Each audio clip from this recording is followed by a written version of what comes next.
Members, good morning. Welcome to the meeting of the Bills Committee on Ozone Layer Protection Amendment Bill 2024. It's the appointed time. We have a quorum. Let's welcome administration's representatives. We have with us Mr. Alan Lowe, Deputy Secretary for Environment and Ecology Environment from the EEB, Mr. Leung Wai-man, Principal Environmental Protection Officer, Air Policy from the EEB, Mr. Fong Kin-hwa, Assistant Director from the Environmental Protection Department, EPD, Mr. Eric Wong, Assistant Director, Gas and General Legislation from the Electrical and Mechanical Services Department, EMSD, Ms. Grace Leung, Senior Government Counsel from the DOJ, and Ms. Eunice Wong, Government Counsel from the DOJ as well.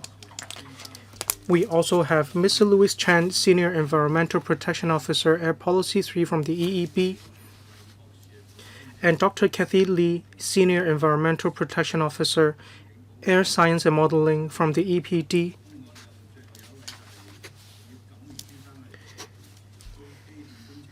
We also have Mr. Joman Ip, Senior Engineer Refrigerant Handling Safety from the EMSD. Welcome.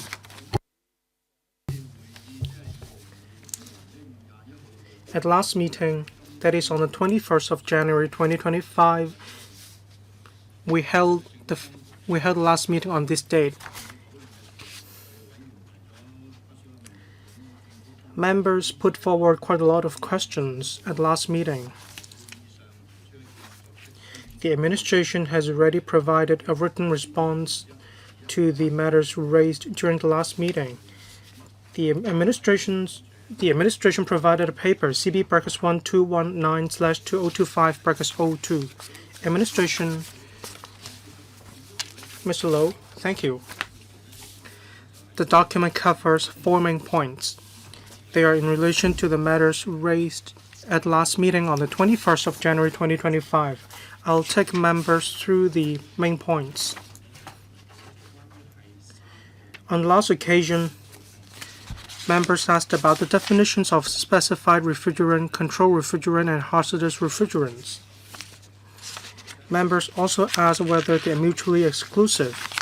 In Appendix 1, we have provided the definitions of these 3 types of refrigerants.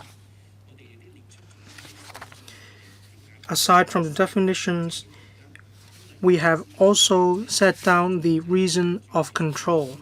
Say for specified refrigerants, they are in relation to ODS. If they are emitted to the atmosphere, they will cause an impact to the environment, hence regulation. In relation to the second item, in respect of the proposed new Section 3(5)(b) of Cap 403, consider replacing by way of purification or distillation with recycled by any way to reflect more accurately the actual needs and development trend. As explained in the paper, we'll keep by way of purification or distillation or by any other way for reuse. We propose to keep this definition. We want to reflect more accurately the actual needs and development trend. We have also drawn reference from another piece of subsidiary legislation.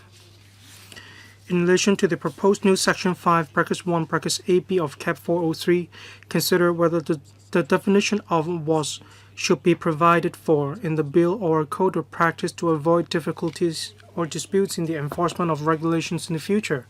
We thank members for putting forward this suggestion. In future code of practice on the EPD,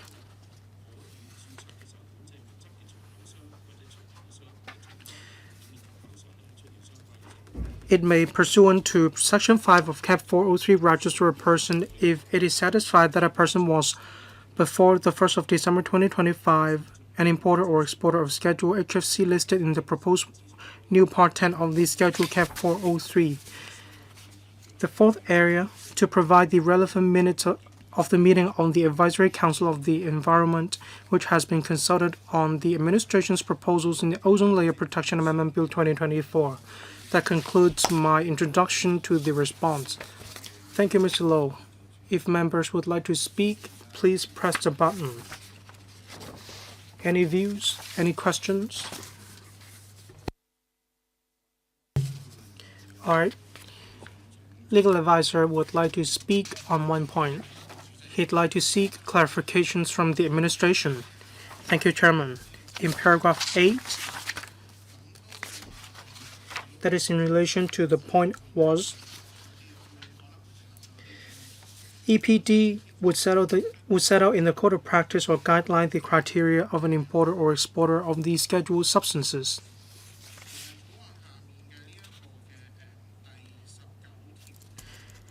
Section 19W Code of Practice was mentioned.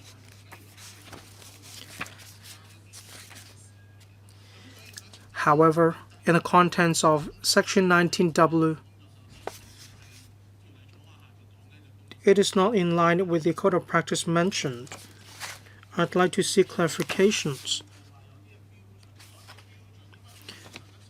Standards were also mentioned. At last meeting, the administration said what documents need to be submitted or stored in order to prove the record of the trade. Do you mean the documents that one can submit in order to prove the record of trade? I'd like to give the floor to my colleague. Code of practice under the ordinance. It mainly deals with other matters in relation to the term was. We'll clarify this term in other codes of practice.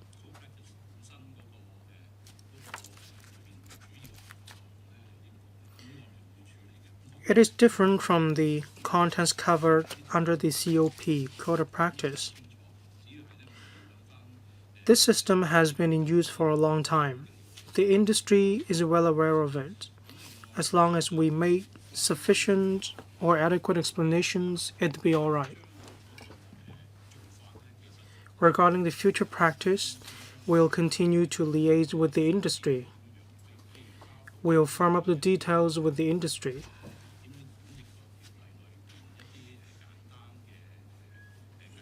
For example, how we can interpret the calculation in a simple manner under the bill or under the ordinance, we will explain to the industry on another occasion.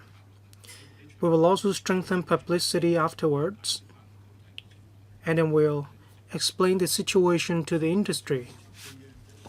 I'd like to seek further clarifications. Just now, the legal advisor mentioned a point.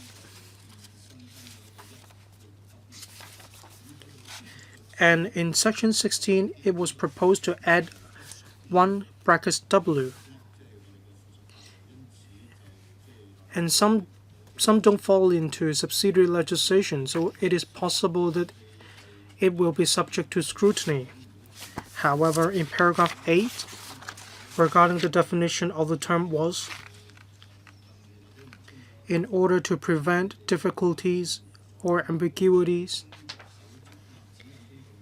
you said that the EPD would set out in the Code of Practice or guideline the criteria of an importer or exporter under Section 5 of Cap 403.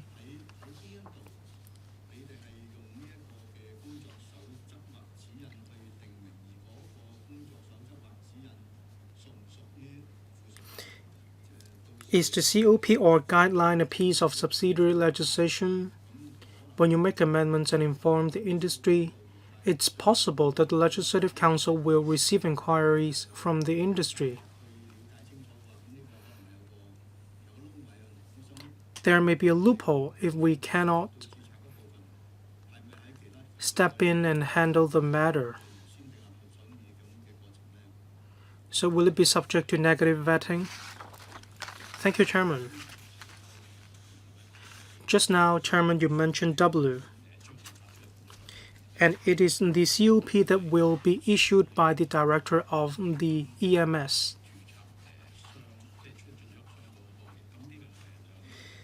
Whereas the COP in relation to importer or exporter of these scheduled substances is another matter. They are different. So 1(W) isn't a piece of subsidiary legislation. Is that correct?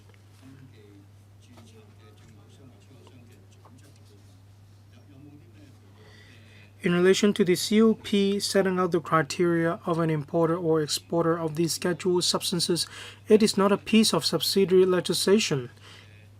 It is an administrative arrangement. Just now, the legal advisor mentioned the submission of documentations. This is administrative arrangement, and we will inform the industry for fear that there might be future misunderstanding. Any follow-up, legal advisor? No? Thank you.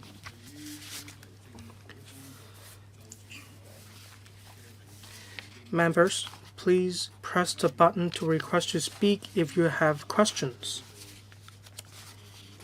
Otherwise, we'll wrap up this question and answer session. After the meeting held on the 21st of January, the Secretariat has already posted a notice on the website of LegCo. We invited the public to provide written submissions on the bill. We also informed the 18 district councils. As at the 7th of February 2025, the Secretariat hasn't received any submissions. All right, let's proceed to the clause-by-clause scrutiny of the bill. The legal advisor wrote to the administration on the 4th of February, CB-1 219/2025-03. The administration provided a reply, and it was sent to members for perusal on the 14th of February. The paper is CB-1 231/2025-01.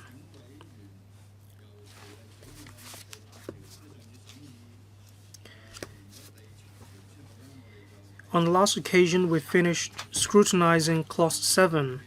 We will now start with scrutinizing Clause 8, that is Section 6, Cap 403. Now we can start with C2715 of the English version of the Blue Bill, that is CB-21622/2024, and the marked up copy, page 0010, that is CB-134/2025-01. The administration will take us through the clauses. Members who would like to speak, please press the button to request to speak. The floor is yours, administration. I'd like to remind the administration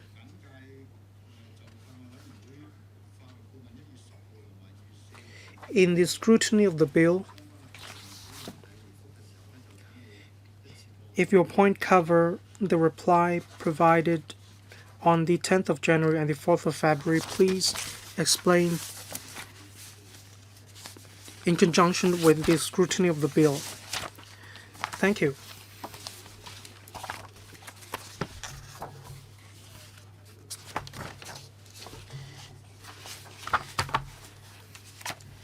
And we will amend Section 6 by repealing the director and substituting the director of EP.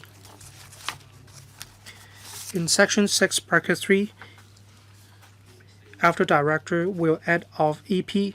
Section 6, Bracket 4, after director, add of EP. We empower the director of the environmental protection to exercise certain powers. So we'll have to make it clear that the director is in relation to the Environmental Protection Department. Some powers are exercised by the director of the EPD instead of the EMSD. Now in the clause, we will also remove paragraph A from Section 6, Bracket 4 to replace it with the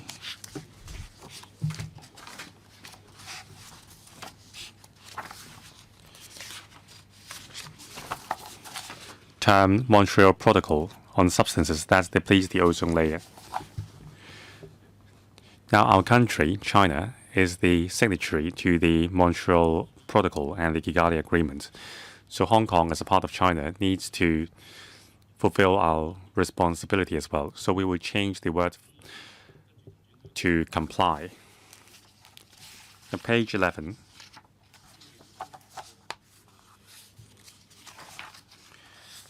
we will repeal subsection 5 to substitute with if the director of EP refuses to issue a license or vary the conditions of a license as requested by the applicant in the application, the director is to serve on the applicant, either by post or by electronic mail, a notice stating the reasons for refusal.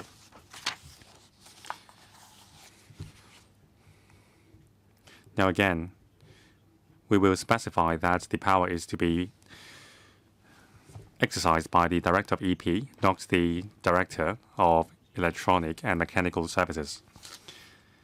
And also, we would like to include the delivery means of electronic mail. Now, delivery in person has the same effect as by post, so we have deleted delivery in person. Any questions? Please continue. Section of Clause 7. Now, page 1102. In Clause 9 of the bill, we will add the word EP before may at any time cancel a registration or license where he in section 7 brackets 1. Now in section 7 brackets 1 English text, we will repeat the word him to be substituted with the applicant. Now, according to the legal advice, we will adopt a gender-neutral term. That's why we make this change. Subclause 3, we will repeal section 7 brackets 2 shall by personal service or by post to be substituted with of EP is to either by post or by electronic mail. So there are two reasons. First, we want to specify that the power under this section is to be exercised by the director of EP, not the director of EMS. Also, we would like to add means of delivery by electronic mail and delete the phrase delivery in person. Thank you. Section 7 on repealing and registration of license. Any questions? Thank you. Now to elaborate, in section 7 brackets 3 and 4, we are also adding the word director of EP to specify that the power is to be exercised by the director of EP. On page 13, in section 8, we will repeal subsection 1 to be substituted with 1. A person who is aggrieved by any of the following decisions made in respect of the person may, within 28 days after receiving notice of the decision, appeal to the Administrative Appeals Board. A decision made by the director of EP under section 5, 6, or 7. B. A decision made by the director of EP or the director of EMS that is specified in the regulations made under section 16 to be subject to an appeal to the Administrative Appeals Board. So clause 10 of the bill, amending section 8 of the ordinance, to set out that the decisions made by the director of EP or EMS may be appealed to the appeal board according to the conditions set out in the regulations in relation to fire suppressants, refrigerants, and so on. Now, the environment department, the EPD and the MSD will deal with applications for a license in the respective registers. Mr. Lam Chun Sing, Chairman, if an application is rejected, it says that the applicant may file an appeal with the Administrative Appeals Board. What are the procedures? If the final decision is a refusal, is there another avenue to appeal further? Now, the composition of the Administrative Appeals Board. In my understanding, this is a board comprising government officials from the EPD or the EMSD. Maybe they are the deputy director.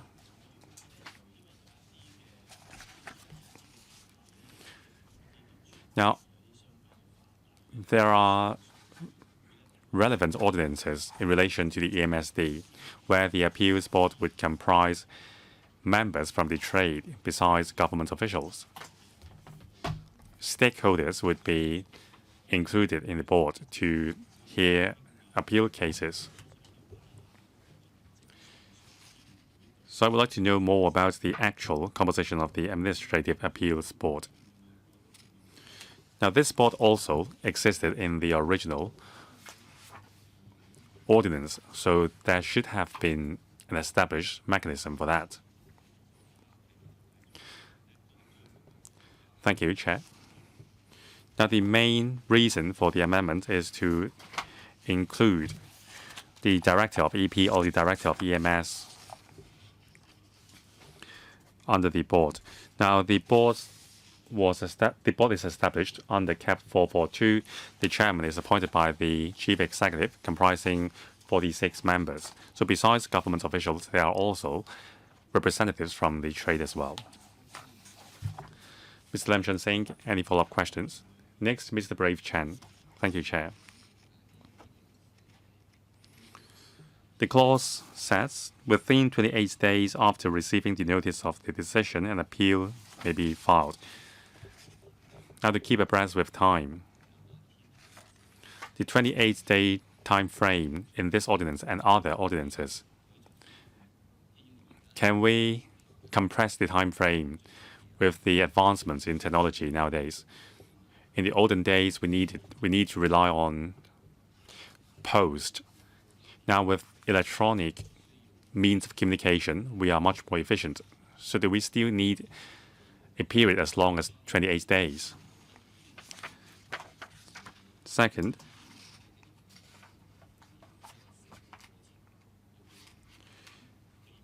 does the bill specify the entire appeal process, the duration of the entire appeal process? Thank you.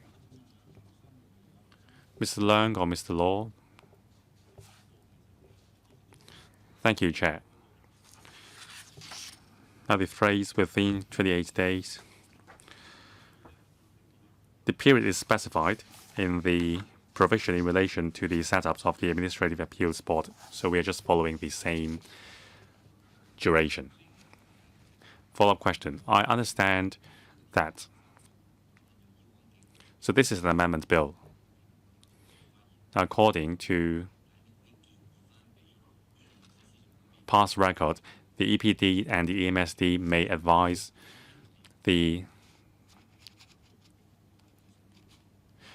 Chief Secretary on whether this period is sufficient, so that the period can be shortened. Now, according to our recollection, it seems that we have never had any appeal cases in the past. Second, we need to give regard to the applicant's rights as well. Since there are no precedents in the past, there is no way for us to judge whether this period is sufficient or not. Mr. Kwok Wai Keung, I would like to go back to Clause 6. Now, if the director of EP refuses an application for a license, then a notice must be served with the applicant. Now we are migrating to a paperless model of application.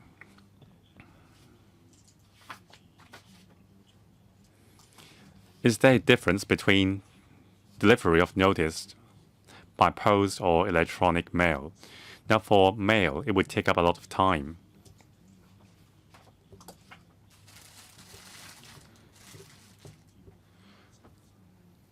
Are other notification means available, for example, phone calls or SMS or other online methods? Does the law require delivery by post? Mr. Leung? In the past, in the provision, the phrase electronic mail was not included. Now, because of the trend of paperless operation, we simply include the means.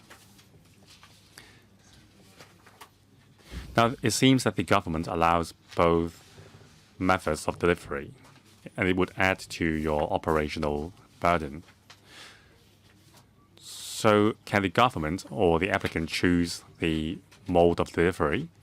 I think the applicant can select delivery by post, and that would incur more administrative cost, but I don't think that the cost is significant.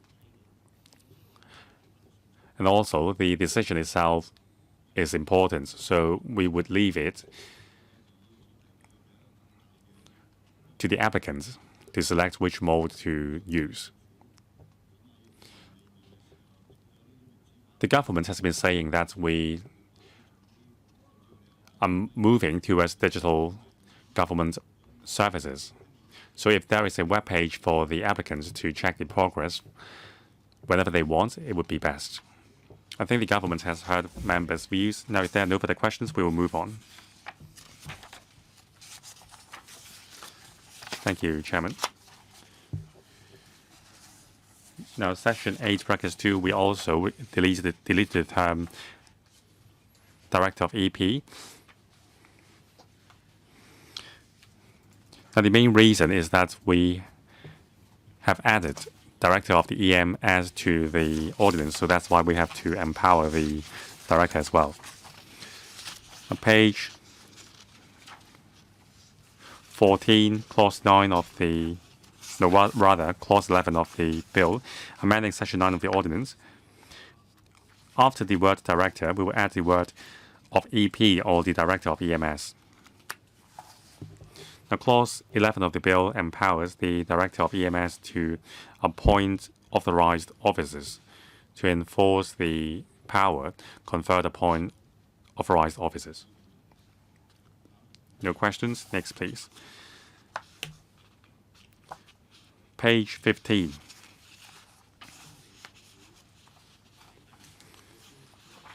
Section 10. At the title, after the word officers, we will add the term in routine inspection. In Section 10, Bracket 1, we will repeal everything before paragraph A. Substitute with 1 for the purposes of carrying out a routine inspection to ascertain whether this ordinance has been or is being complied with. An authorized officer may without warrant. Section 10, Bracket 1A, repealing the word search, substitutes with inspect. Currently, the section doesn't specify the specific powers to be exercised by the authorized officers, and a warrant must be obtained. We move this amendment based on the views of the DOJ. So we will limit the power, the ordinary power to be exercised of the officers to entrance into a premises. Investigations which does not involve criminal elements may be exercised without a warrant. This will provide more safeguard for the exercise of power by the authorized officers. Administration, please take us through the entire clause before members put questions. In Section 10, Brackets 1, Brackets A, Brackets 1, we will make a Chinese amendment by repealing one word and replace it with another word, and that changes only in the Chinese version. In section 10, brackets 1, brackets A, brackets 2, we will repeal a machine or machinery designed to cool or freeze and substitute any equipment designed to cool, freeze, or dehumidify.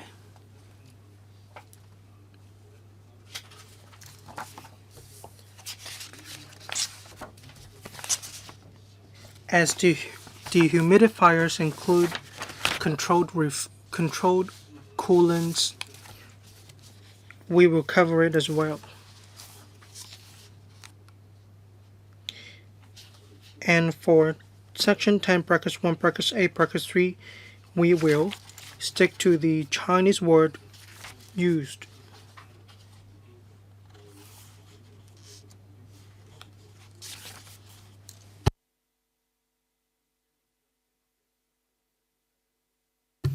In section 11A,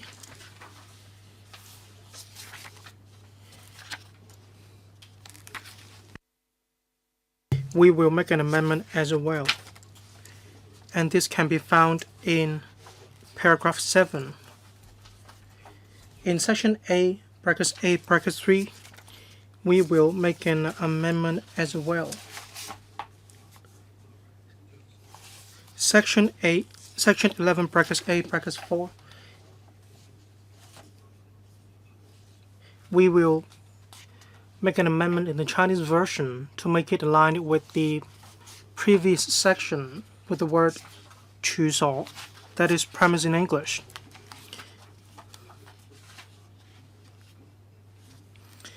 In section 11,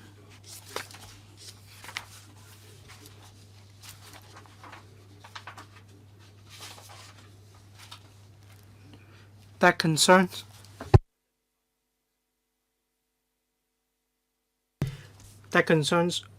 which director is responsible for executing the power. So that will provide for which director to exercise the power, whether the director of EP or director of EMS.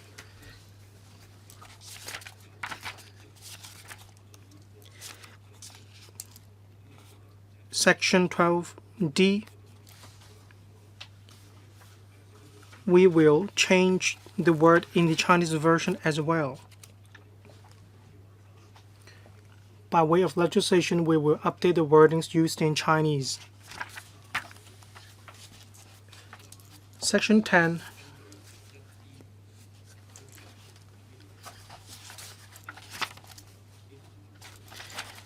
Section 10, subsection 3, if a sample of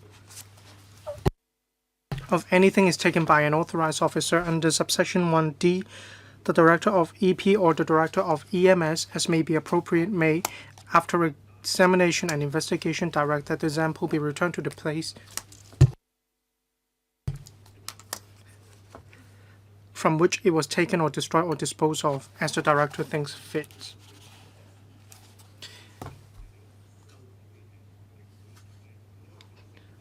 When making amendments, we adopt gender-neutral terms, and that concludes amendments in Section 10. Two members said that they'd like to ask about the general powers of authorized officers. Mr. Kwok Wai-kang. Well, we'll let Mr. Tony Tsai speak first. 3 minutes. Thank you, Chairman. I'd like to ask about the term routine inspection. I'd like to know the reason behind it. Can the administration explain?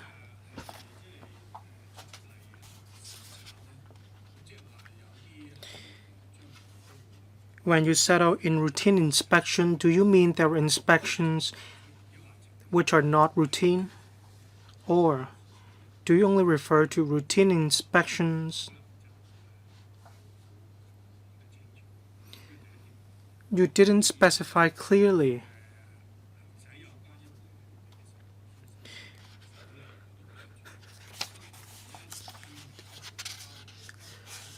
And no warrant is required in the exercise of general power.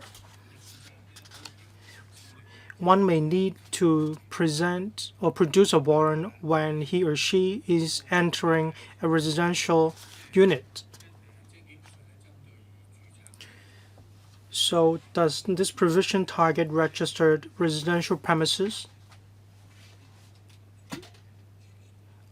Well, do you mean a residential unit cannot be a registered premises? Which officer will take this question, Mr. Leung or Mr. Low? Mr. Leung. Thank you, Chairman. I'll take the first part. Thank you, Member, for your question. Yes, that is correct. Section 10 and Section 11 will be amended as well. We want to clarify that the decision of routine of inspection, and when we amend Section 11, there will be contents in relation to warrants.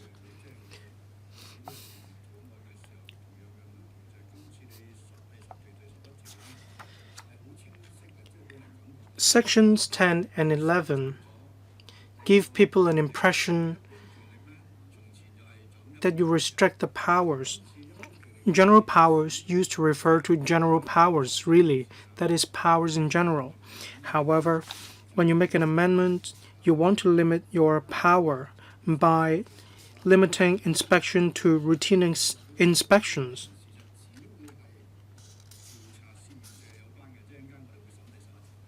In a moment, we'll come to Section 11. So, is it your purpose that you want to restrict your powers?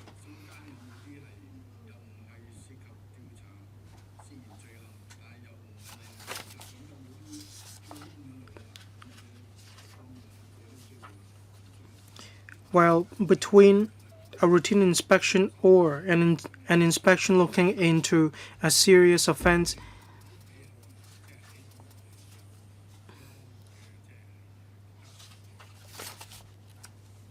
is there anything falling between these two? Well, will it give people the feeling that the powers are excessive? Well, Section 10 refers to routine inspections, whereas in Section 11, when one suspects or believes that an offense has been committed, these two are different.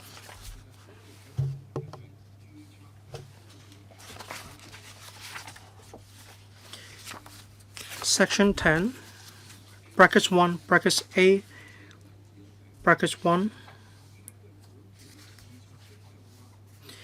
Any premises other than domestic premises occupied by a person registered under this ordinance or by the holder of license.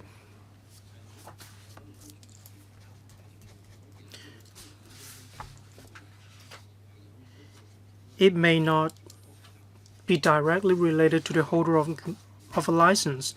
When one occupies premises and when we find it necessary to conduct routine inspections, this is the provision we'll invoke. We will have to respect other considerations, say privacy concerns as well. That's why we make domestic premises an exception. Simply put, without a warrant, we won't enter domestic premises. When we get to Section 11, we will give further explanation, or I will give the floor to the EPD.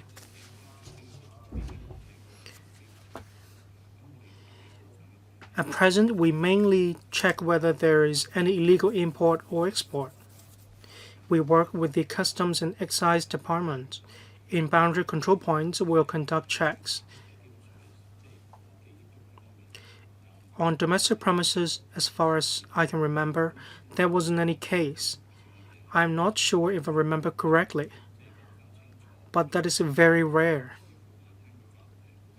Just now we've heard from the legal advisor. The provisions don't come with this requirement, so we need to balance the need. But in future, in law enforcement,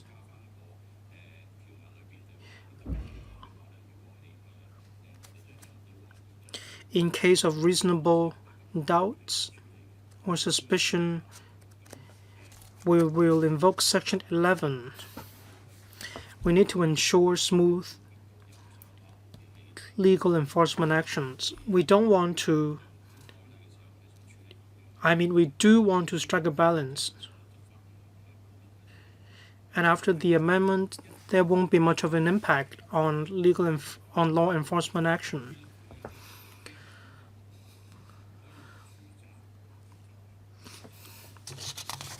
Well, by the looks of it, domestic premises cannot be used as registered premises. You can use domestic premises to be registered as registered premises. And in this case, the powers may be different. Is that the case? Indeed, the ordinance doesn't say that you cannot use domestic premises as registered premises. However, when we receive such cases, we will clarify with the applicants and will make it clear that we may have such requirements in the future. And it will be extra cautious in handling these cases. In Section 11, however, when there are offenses being committed, we considered empowering the director to handle these cases.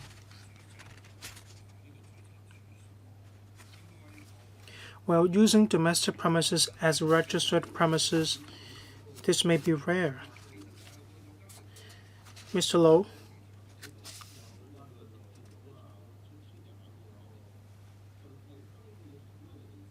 While importer or exporter needs to provide an address, strictly speaking, it is the importer or exporter that needs to provide the relevant information. Dr. Kathy Lee, thank you.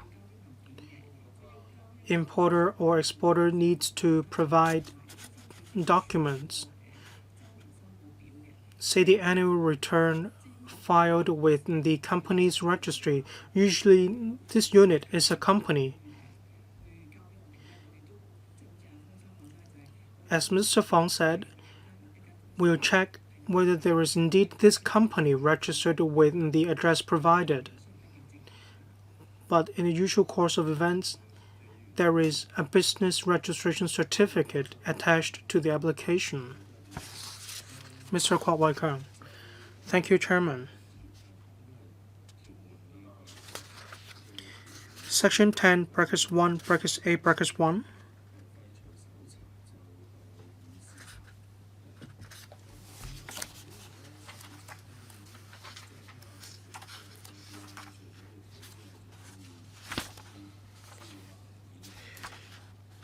Routine inspection will be added. And the word search will be repealed. It will be substituted by inspect. Well, search definitely includes inspection, whereas the word inspection doesn't cover the power of search.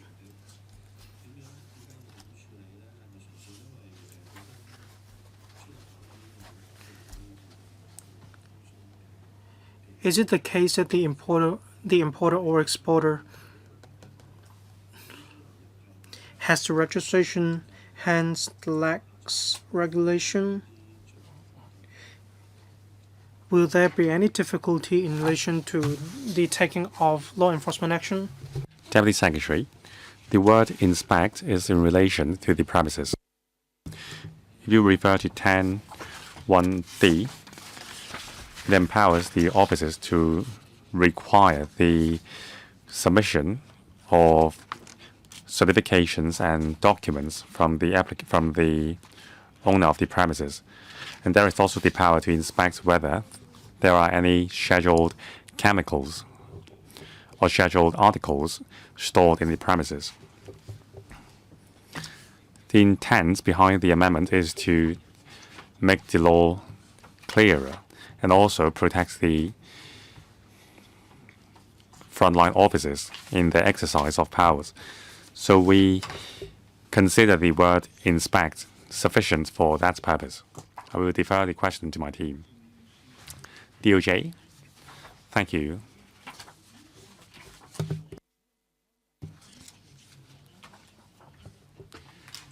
When the ordinance was enacted in 1989 until a new precedent handed down by the Court of Appeal in 2016,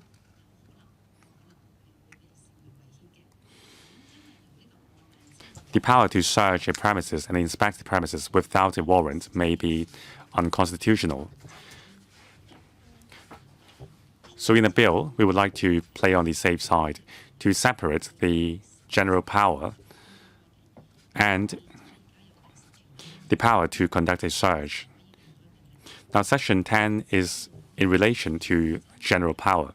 Section 11 is about the power to gather evidence. Under Section 11, to exercise the power, the officers must apply for a warrant with the magistrates to conduct a search. Chair, does it mean that in order to conduct a search warrant is required and that would take up more time?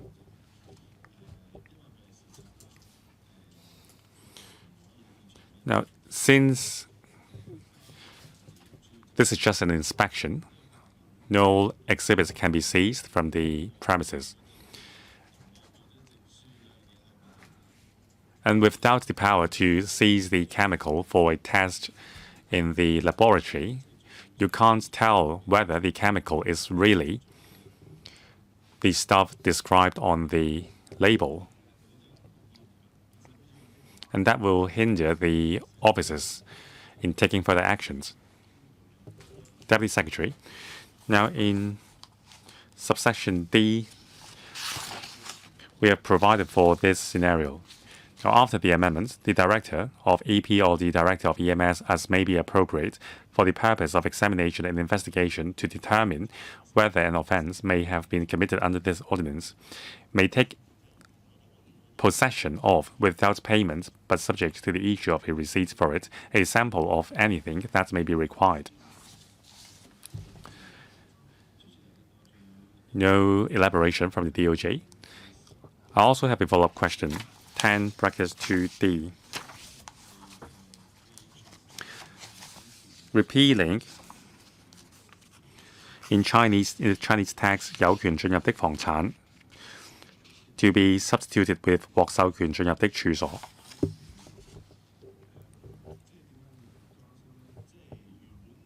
Now I ask this question because according to the original provision, the officers had the power to enter into a property.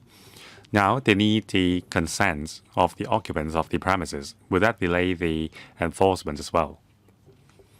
Which government official will take the question? Mr. Leung? Now that's because in the English text, the word empowered is usually translated as 獲授權. So we are just improving the translation of the Chinese text.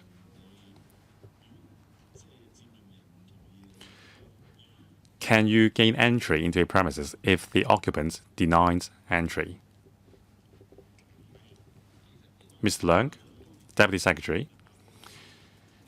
Now first, we haven't changed the English text of the provision. Second, the phrase empowered does not necessarily mean empowerment or consent from the occupants. Empowered means empowerment by the law. I would also like to ask a question about subsection 3. Now the original subsection 3 has been substituted with powers given to both the director of EP and the director of EMS. Now in terms of the wording, you have taken away all the Chinese character 和 from the Chinese text.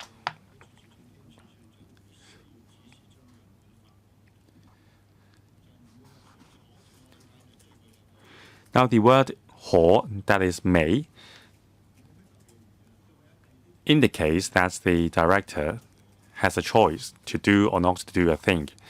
The word may carries similar meanings in other ordinances. Government councils, Ms. Wong. We haven't deleted the word 可 in the Chinese text.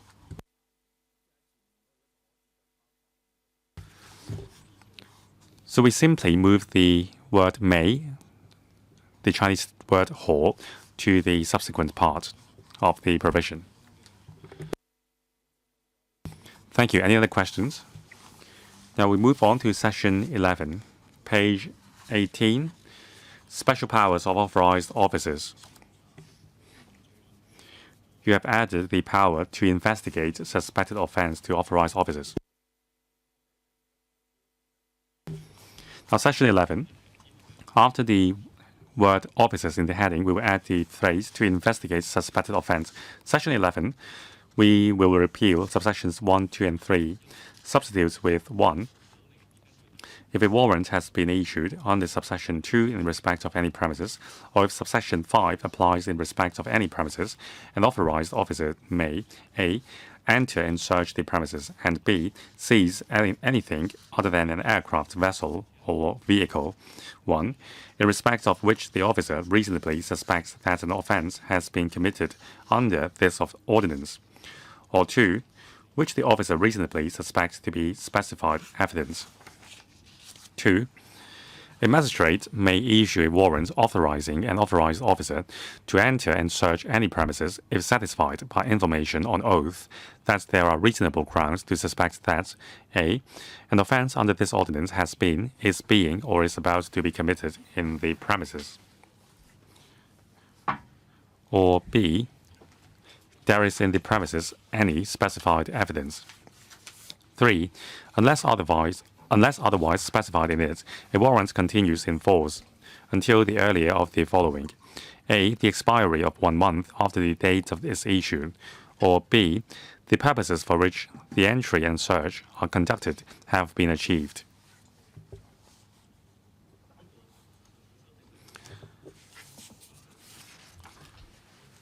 These amendments confine the special powers of authorized officers to investigate suspected offense, and these powers must be invoked with the presence of a warrant, so as to clearly define the power to enter and search the premises, and also provide more safeguard to the authorized officers. Now, if there are grounds for suspicion that a crime is being committed or has been committed, then the officers must apply for a warrant with the magistrates to gain entry into the premises.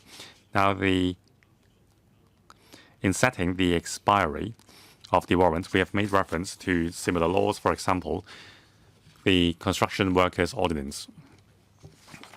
Now, moving on to page 19. After section 11.4, we will add subsection 5. The Director of EP or the Director of EMS may authorize an authorized officer to exercise the power under subsection 1 without a warrant issued under subsection 2 if a. there are reasonable grounds to suspect that any specified evidence is in any premises other than domestic premises, and b. the delay caused by obtaining a warrant is likely to result in the loss or destruction of the evidence, or for any other reason, it would not be reasonably practicable to obtain a warrant. 6. In subsection 5, the Director of EP includes any Deputy Director of Environmental Protection and Assistant Director of Environmental Protection, and the Director of EMS includes any Deputy Director of Electrical and Mechanical Services and Assistant Director of EMS. The amendment empowers the Director of EP and the Director of EMS to empower officers. 2. Whenever there is suspicion that crime has been committed, or when the director has reasonable grounds that by obtaining a warrant it is likely to result in the loss or destruction of the evidence, or when obtaining a warrant is not practically reasonable, to empower officers to exercise the power to gain entry into a premises for investigative purposes. Now, we have made reference to Cap 509, the trademark ordinance. The director of EP or EMS may not be able to empower the officers immediately. So we have also allowed the directors to delegate the powers to the deputy director or assistant director of environmental protection or electrical and mechanical services. We have made reference to Cap 969 or 559 for that purpose.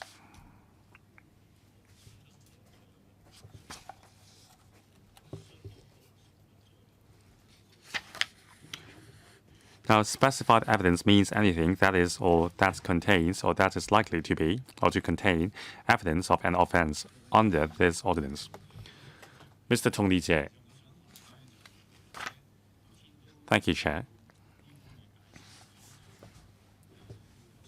Now, according to the explanation, to exercise special power, the officers will need a warrant and or the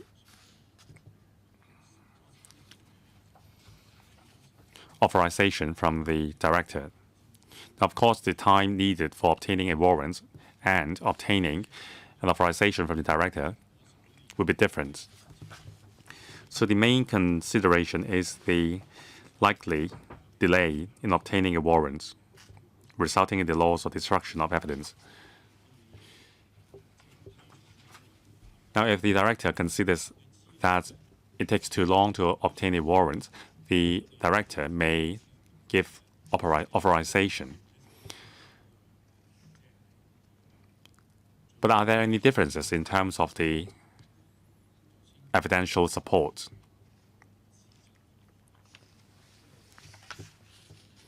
Now, the special power involves gaining entry and conducting inspection. Doing so without a warrant may result in a breach of the Constitution. So how do you ensure that the authorization given by the directors won't result in a breach of Constitution? Now, you said you have made reference to Cap 559. There is a two-tier mechanism.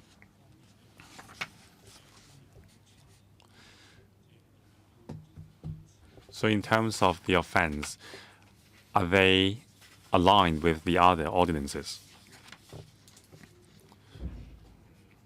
Government official. Thank you, Chair. Now, in terms of the authorization, it does not relate to the offense. It mainly relates to the power to gain entry by the authorized officers.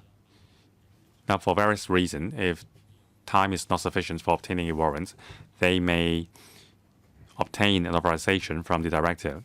And if the director cannot be reached, the deputy director or the assistant director and other authorized officials may consider the background of the case.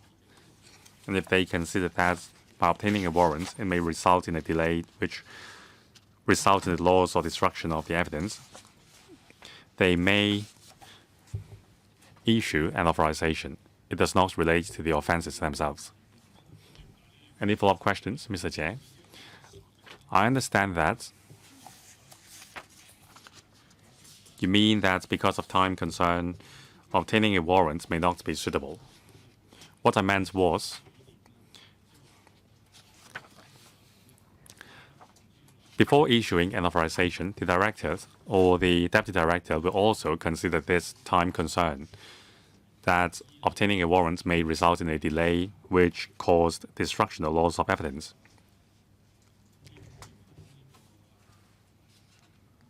So that's why the director may issue an authorization. So in terms of the time frame,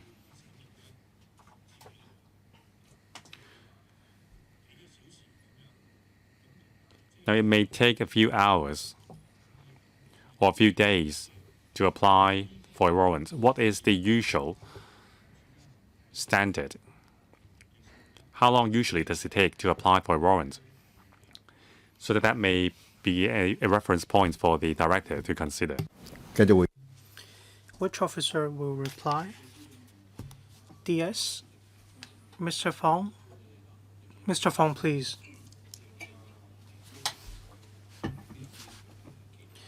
Not necessarily under this ordinance, but there was a need for us to enter domestic premises to carry out inspections.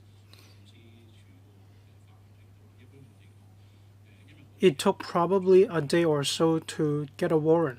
It depends on the magistracy. We do need some time for preparation.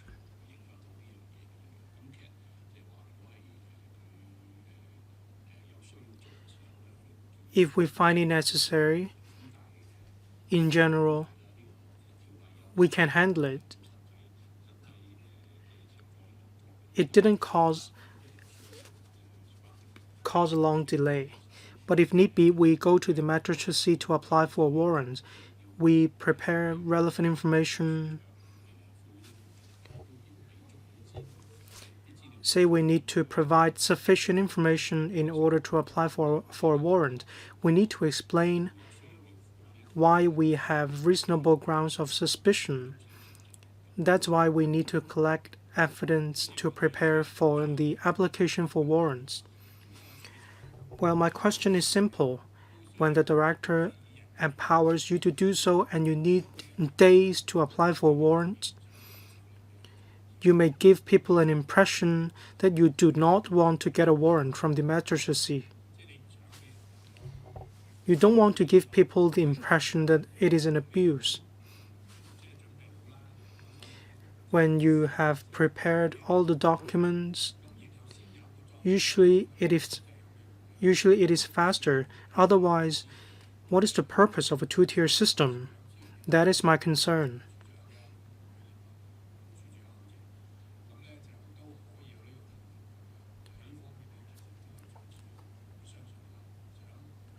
I believe you want to handle it in a more speedy manner.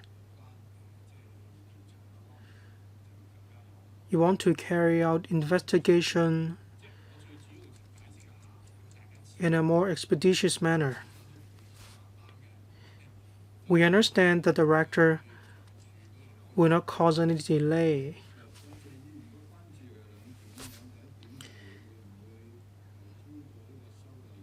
Mr. Tony Tse is concerned about 2 points. Whether the director, deputy director, or assistant director will be empowered to exercise the power of a magistrate. If there is a delay caused by the usual course of events in the application for warrants, probably evidence will be lost or destructed, hence the inability to collect evidence. If you need to wait for 1 day or 2 days to collect evidence, why do you still need authorization from the director if the result is not satisfactory?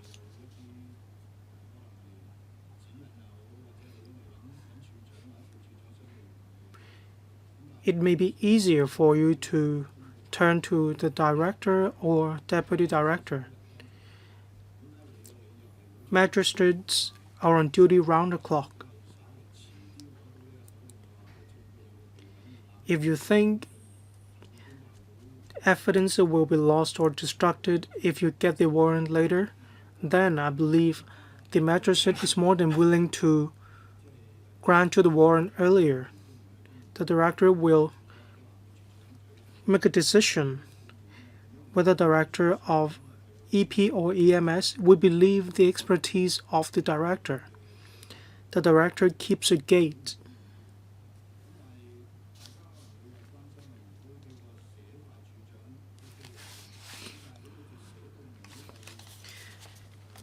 In the existing provision, bracket 6,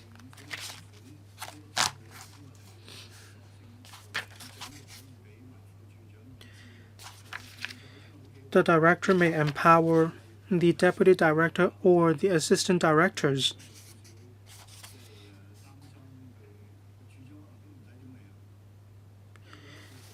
if it is drafted this way. Probably the director does not have to handle these matters. That is because the assistant directors or the deputy director can handle these matters without referring these matters to the director. So how do you keep the gauge in this regard? Thank you, Chairman, for your comment.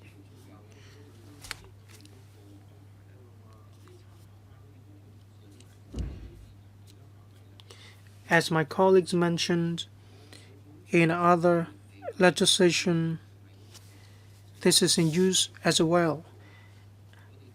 I didn't pay regard to the details of CAP 559 trademarks ordinance. If there is incompliance in relation to the ozone layer protection ordinance, there may be impacts on the environment.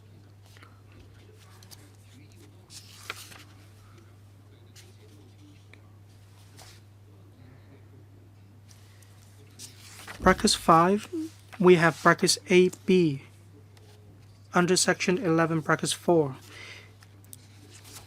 It specifies when the director of EP or director of EMS may authorize an authorized officer to exercise a power under subsection brackets 1 without a warrant issued under subsection brackets 2.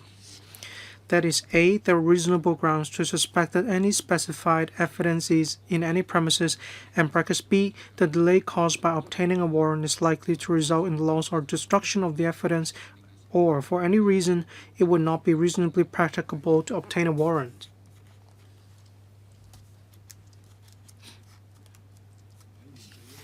Members, do you have further questions?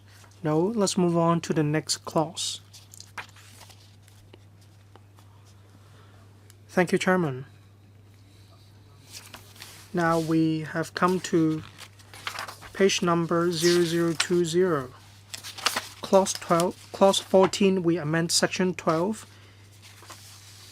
We amend the Chinese version of the ordinance. And this amendment targets amending the Chinese version only. For the next amendment, section 12, before may, we add conferred with any power under section 11. Section 12a, we repeal he is empowered by section 10 or 11 to enter and search, and we substitute the officer is empowered under section 11 to enter.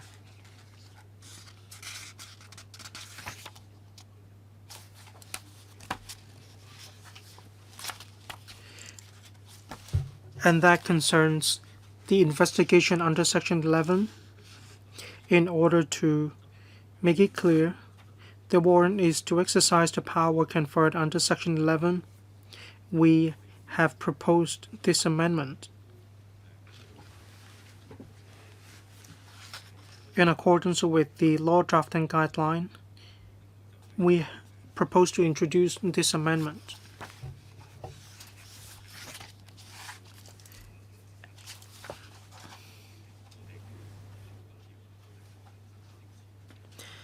And we also propose to make an amendment to the Chinese text only in order to reflect the intended meaning. And in section 12, brackets B, we repeal everything after the word obstructing by substituting the officer in the exercise of the power. Section 12, bracket C, we repeal everything after which and substitute the officer is empowered under section 11 to search until the search is completed.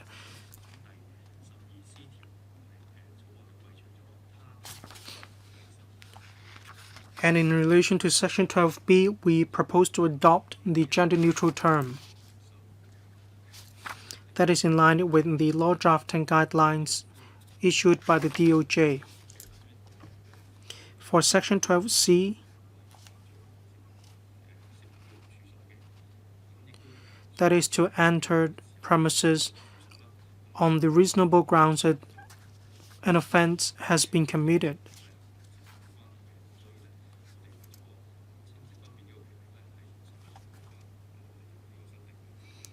We introduced this amendment in order to specify clearly the intended meaning.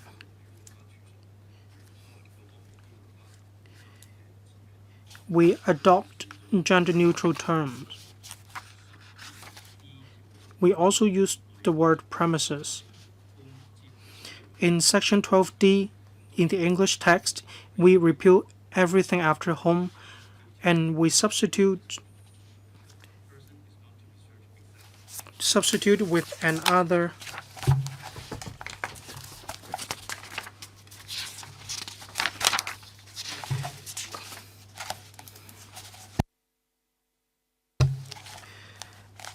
and the amendment is to introduce to reflect the changes in grammar and contents. We change the word shall into must. That is more modern. In section 12E, we repeal everything after purpose of.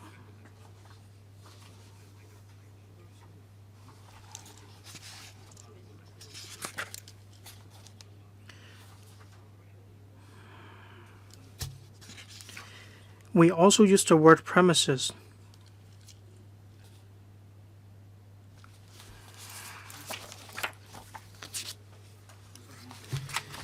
And that is about section 12.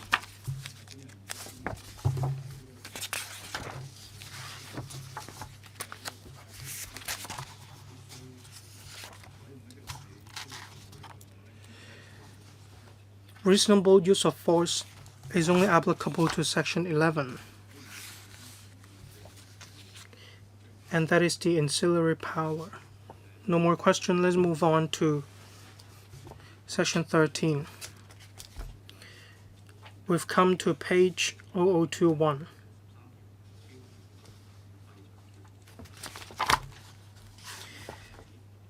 In section 13 heading, we repeal offenses in relation to enforcement, and we substitute prohibition of certain acts that impede operation of ordinance. Section 13, we renumber the section as section 13 brackets 1. And we add, for the purposes of subsection brackets 1 brackets b, a person is taken to have established that the person had a reasonable excuse if a. there is sufficient evidence to raise an issue that the person had a reasonable excuse, and b. the contrary is not proved by the prosecution beyond reasonable doubt.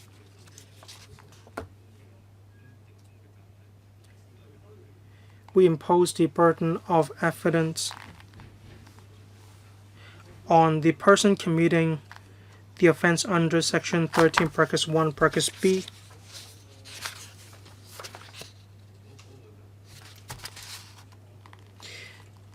where a person can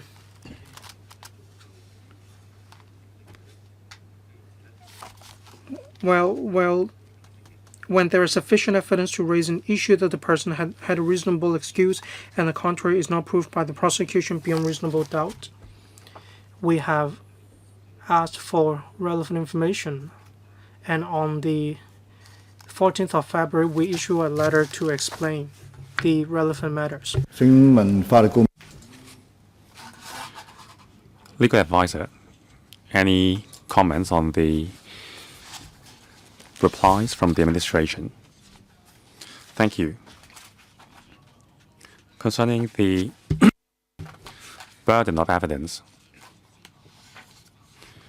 we have inquired of the administration whether the exemption based on the common law principle still applies. Now, according to the reply, about the question of honest belief, the defense is wider than the scope of honest belief under the common law defense. So the common law defense will no longer apply. That's the reply from the administration.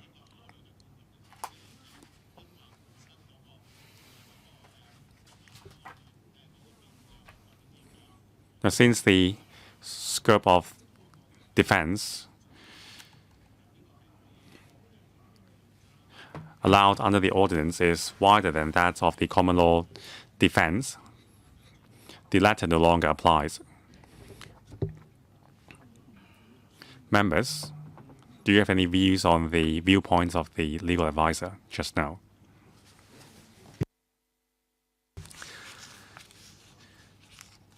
Please move on. Page 20, Clause 16 of the bill, amending Section 14 of the ordinance. Section 14(1) repealing Section (2) substitutes with 11 (1)(b). That is only a corresponding amendment to the amendments to Section 11. Section 14(2) repealing everything after section substitutes with 11(1)(b). The director may at any time release the thing seized on payment of reasonable storage charges to the person who appears to the director to be the owner of the thing seized or the owner's authorized agent, subject to any conditions that the director may specify in writing. According to the DOJ's law drafting guideline, we are now adopting gender-neutral pronouns. Section 14(2)(a) repealing everything after session and before in substitutes with 11(1)(b) is without an apparent owner. The director must, within 7 days from the date of its seizure, cause the notice to be exhibited at the Environmental Protection Department or the Electrical and Mechanical Services Department as may be appropriate. That is also a corresponding amendment to Section 11. The provision empowers the director of EMS to exercise all the powers which comes with this bill. So this also includes the power of seizing articles in Section 14. So the word, director of EMS is also mentioned. Now, Section 14(5) repealing everything after prosecuted the director and before has indicated substitutes with must as soon as reasonably practicable notify in writing the person who appears to the director to be the owner of the thing seized or the owner's authorized agent, unless the person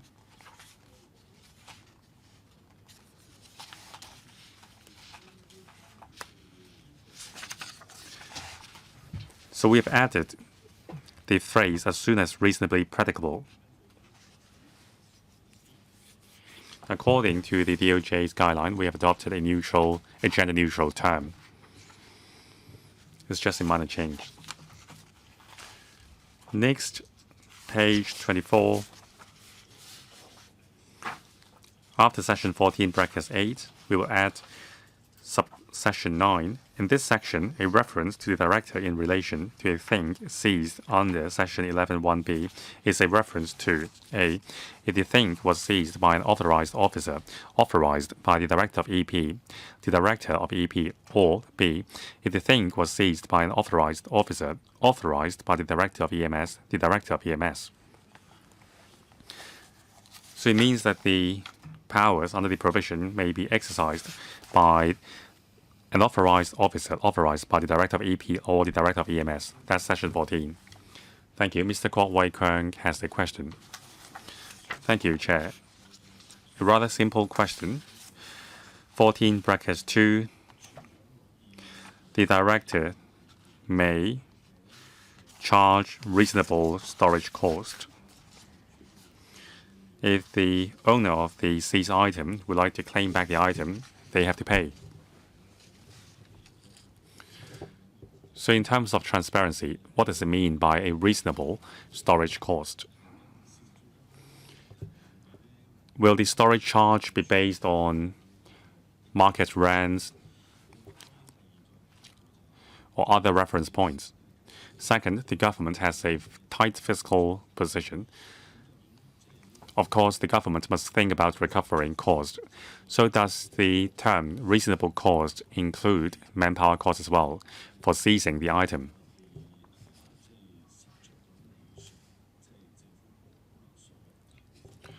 Will the storage charge be able to cover all the costs expended by the departments?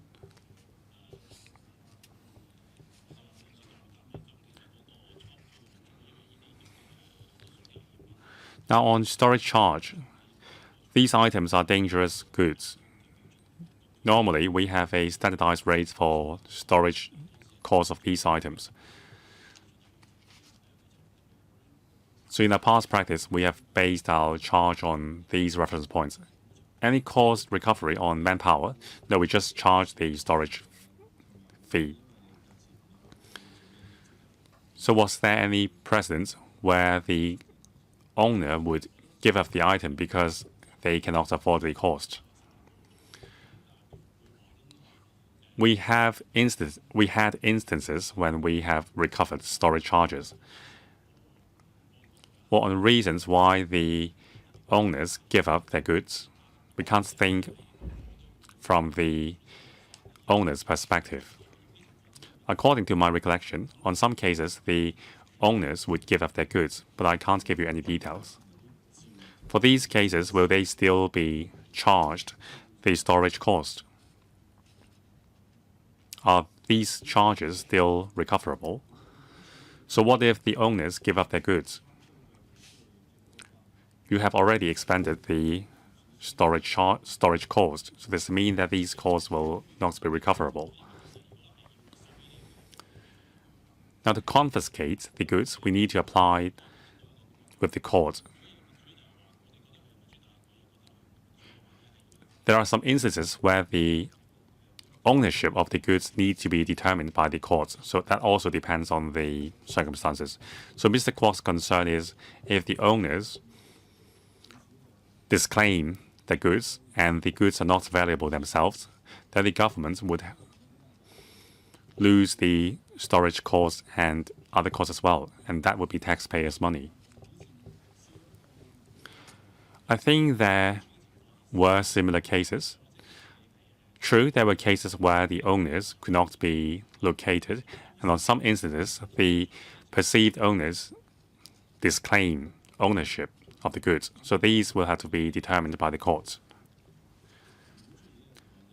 It sounds to me that in these cases, the government needs to initiate this complicated legal procedure to recover the cost. So does it mean that on most cases, the government would simply give up the claim because of the prohibitive cost? That depends case by case. I cannot give Mr. Kwok a categorical answer. I heard that, but given our fiscal position, I think all departments must face this problem seriously.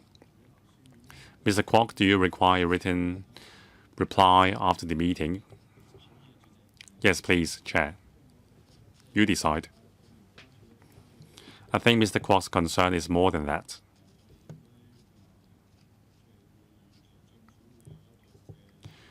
We expect to see a set of guidelines from the government on dealing with cases where the cost is not recoverable. So if you have any similar cases in the past, please share it with us after the meeting so that we understand the government's usual practice. If there are no other questions, we move on to the next clause. We're now at page 20.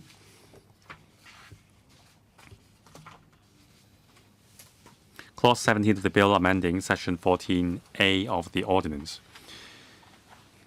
After Section 14A5, add subclause as subsection 6. In this section, a reference to the director in relation to a thing forfeited under Section 14.4a is a reference to A, if the thing was seized by an authorized officer authorized by the Director of EP, Director of EP, or B, if the thing was seized by an authorized officer authorized by the Director of EMS, the Director of EMS. It sets out that the power may be exercised by an authorized officer, authorized by the Director of EP or the Director of EMS. Any question? Thank you. Next. Thank you. We're now at page 20. Amending section 15, 15, 1 and 2 after Director, we will add of EP, the Director of EMS. This is for empowering the Director of EMS to exercise the powers under the ordinance. So we will clearly specify that the directors means directors of EP or the Director of EMS.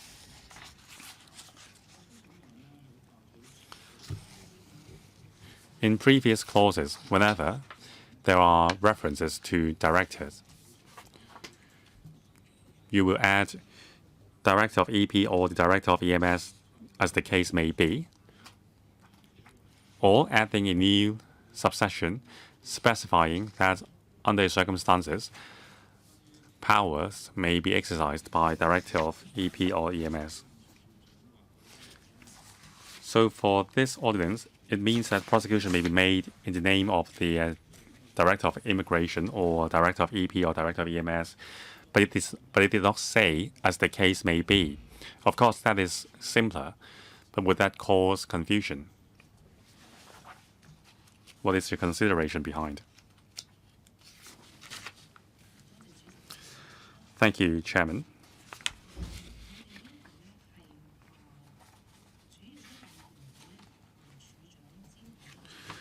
Now, besides Director, there is also the Commissioner of Customs and Excise.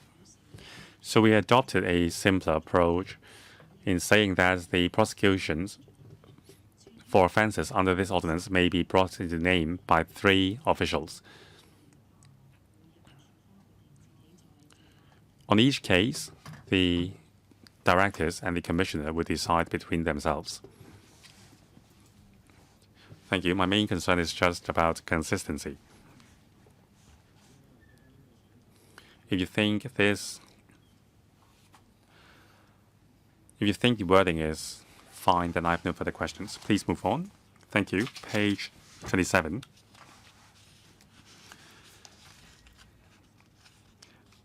Section 16, brackets 1A will be amended. Everything after use will be repealed, to be substituted with supply, sale, distribution, storage, recycling, and disposal of products. 1. Containing a scheduled substance, or 2. Designed to operate on a scheduled substance.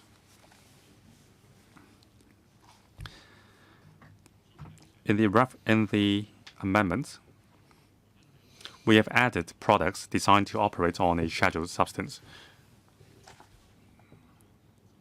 because on sale, some products already have contained a scheduled substance, but some have not. So for some products, the scheduled substance would only be added after purchase. So we have added the second clause. So we have also included the behaviors of supply, sales, distribution, storage, recycling, disposal of products into the scope of regulation. So the regulatory regime will be implemented in phases. That's why we have included all the actions in the bill. We will also repeal everything after marking in section 16(1)(f) and substitute with including the manner of labeling or marking of 1. Any equipment containing or using a scheduled substance, or 2. Any products containing, made with, or designed to operate on a scheduled substance.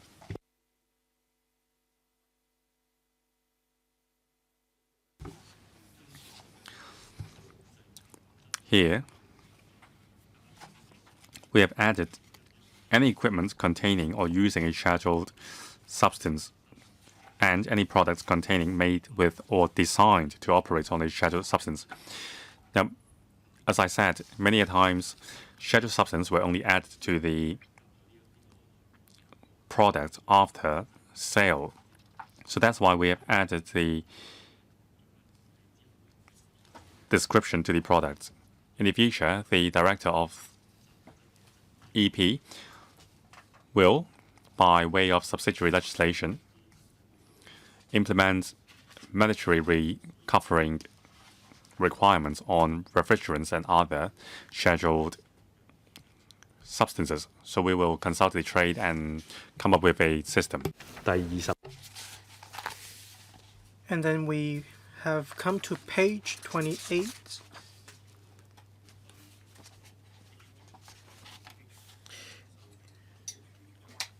In section 16, brackets 1, we repeal paragraph H and substitute empowering the director of EP to determine whether a country or place is in full compliance with the requirements of the Montreal Protocol.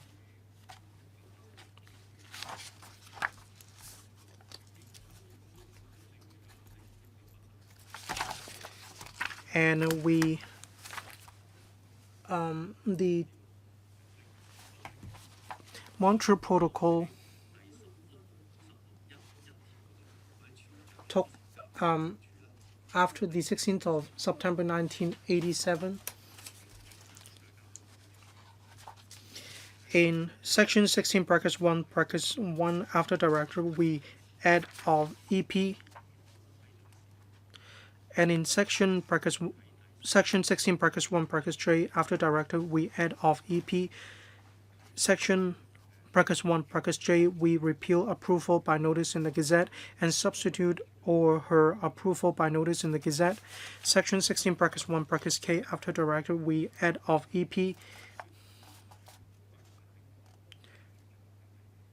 We need to make it clear which director is responsible for exercising the powers.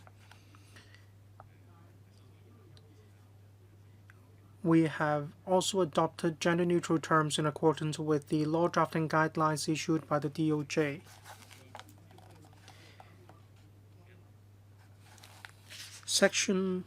After section 16 brackets 1 brackets K, we add 16 brackets 1 brackets L, providing for 1. The types of products that are subject to prohibition and control, including prohibition and control in respect of their manufacture, import, supply, and sale, in order to reduce the production and consumption of HFC. 2. The global warming potential value of an HFC, a mixture containing HFC and other substances that exist in the mixture. And 3. A maximum limit on the global warming potential value of an HFC or a mixture containing HFC that a regulated HFC product is allowed to contain or operate on, and the prohibition and control that a regulated HFC product is subject to if the limit is exceeded.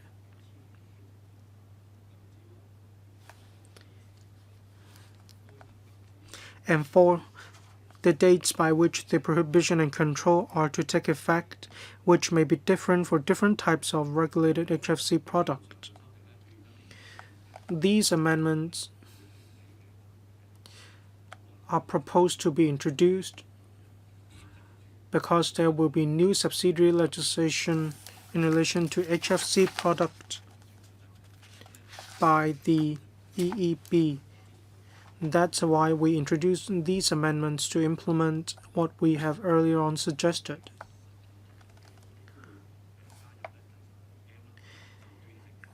We propose to add section 16 brackets M, providing for the criteria to determine whether a refrigerant is a hazardous refrigerant.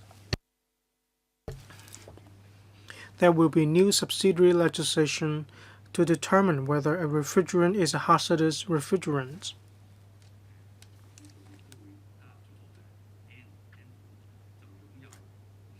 We propose to add N, providing for the duties and obligations of persons who own, manage, or control certain types of equipment. 1. That are installed in premises other than domestic premises.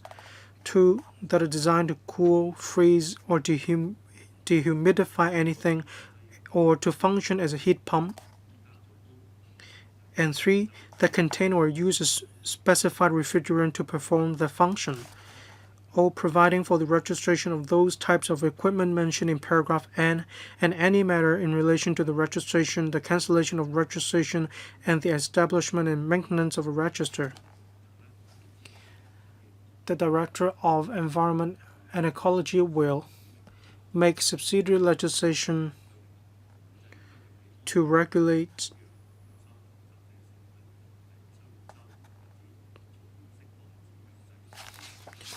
the intentional release of coolant or refrigerants. Legislation has to be amended in order to empower the Secretary to regulate these products. We also propose to add P, providing for the duties and obligations of persons who own, manage, or control certain types of equipment. 1. That are installed in premises other than domestic premises. And then we've come to page 30. 2. That are designed to cool, freeze, or dehumidify anything, or to function as a heat pump. And 3. That contain or use a hazardous refrigerant to perform the function. The Secretary for Environment and Ecology regulated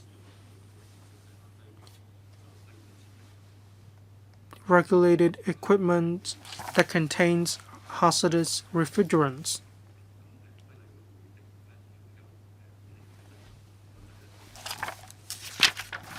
And that provides the obligations and duties of persons who own, manage, or control certain types of equipment. Under Kigali Agreement, some refrigerants are highly toxic or are inflammable. That's why the Secretary will have to provide such regulations. In Q, providing for the duties and obligations of persons who own, manage, or control certain types of equipment. 1. That are installed in premises other than domestic premises. 2. That are designed to extinguish fire. And 3. That contain or use a specified fire suppressant to perform the function. Are providing for the registration of those types of equipment mentioned in paragraph Q and any matter in relation to the registration, the cancellation of registration, and the establishment and maintenance of a register. Likewise, the Secretary provides for new regulation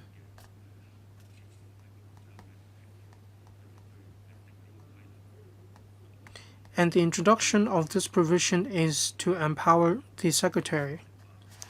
Brackets S, requiring any persons who undertake to carry out any work that involves a specified refrigerant, a hazardous refrigerant, or a specified fire suppressant in relation to any equipment mentioned in paragraph N, P, or Q be registered in accordance with the regulations made under this section and providing for the duties and obligations of those persons.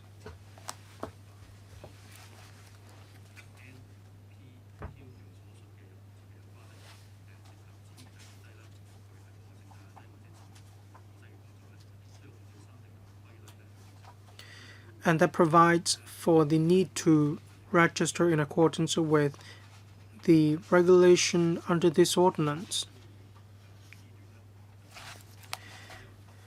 T, providing for any matter in relation to the registration, the cancellation, and reinstatement of registration of those persons mentioned in paragraph S and the establishment and maintenance of a register.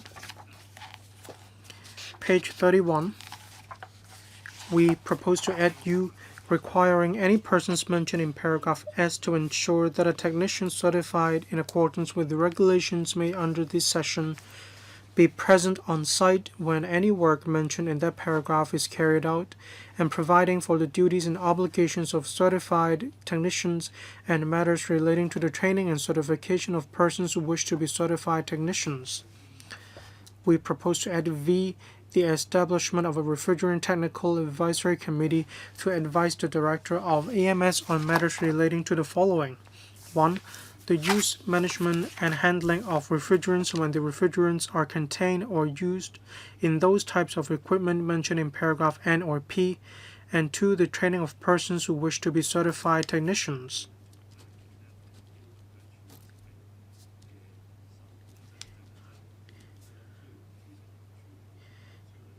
We require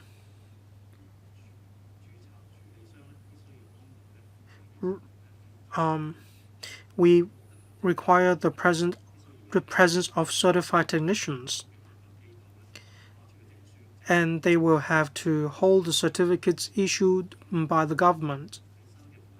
They need to obtain the relevant certificates, and we will set up Refrigerant Technical Advisory Committee.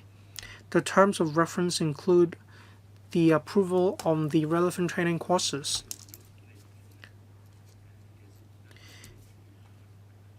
And it will also advise the Director of EMS in relation to the use, management, and handling of refrigerants. W. Empowering the Director of EMS to issue codes of practice to provide practical guidance in respect of 1. The use, management, and handling of refrigerants when the refrigerants are contained or used in those types of equipment mentioned in paragraph N or P, and 2. Any ancillary work that is required to be carried out in relation to the above equipment for the purposes of subparagraph 1.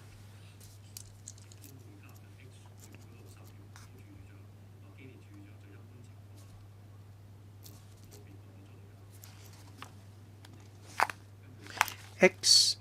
Empowering the Director of EP or the Director of EMS to grant exemptions from other requirements imposed under the regulations made under this section, either generally or in a particular case, and either conditionally or unconditionally.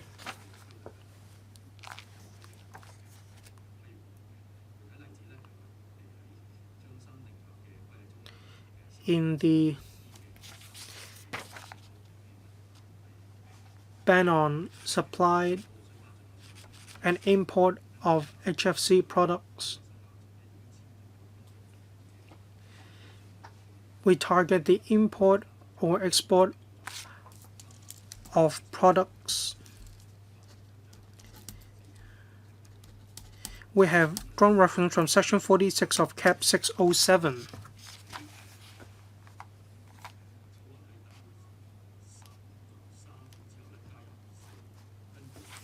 That is the Genetically Modified Organisms Control of Release Ordinance. After section 16, bracket 3, we add bracket 4, a code of practice issued under subsection bracket 1, bracket W is not subsidiary legislation.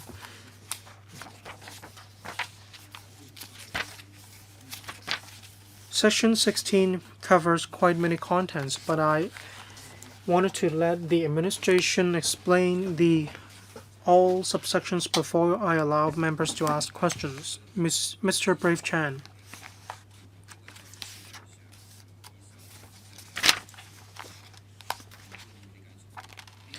I'm not sure if I understand it correctly.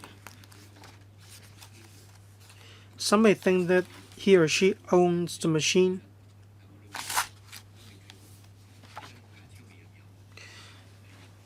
Just like a vehicle which hasn't been filled up by either petrol or diesel. Alternatives 1, 2 are under regulation, whereas alternative 3 isn't. Will it give rise to any disputes? How do we offer protection in order not to wrong any person or not to let any person exploit the loophole? Thank you. Mr. Chan, in design, the type of refrigerants or suppressants to be used by a product is set. So a product can only use one type of fire suppressant or refrigerants. Thank you for your clarification. So there will not be any confusion in the enforcement process. Thank you. Ms. Judy Chan. Thank Thank you, Chair. Section 16 is quite lengthy.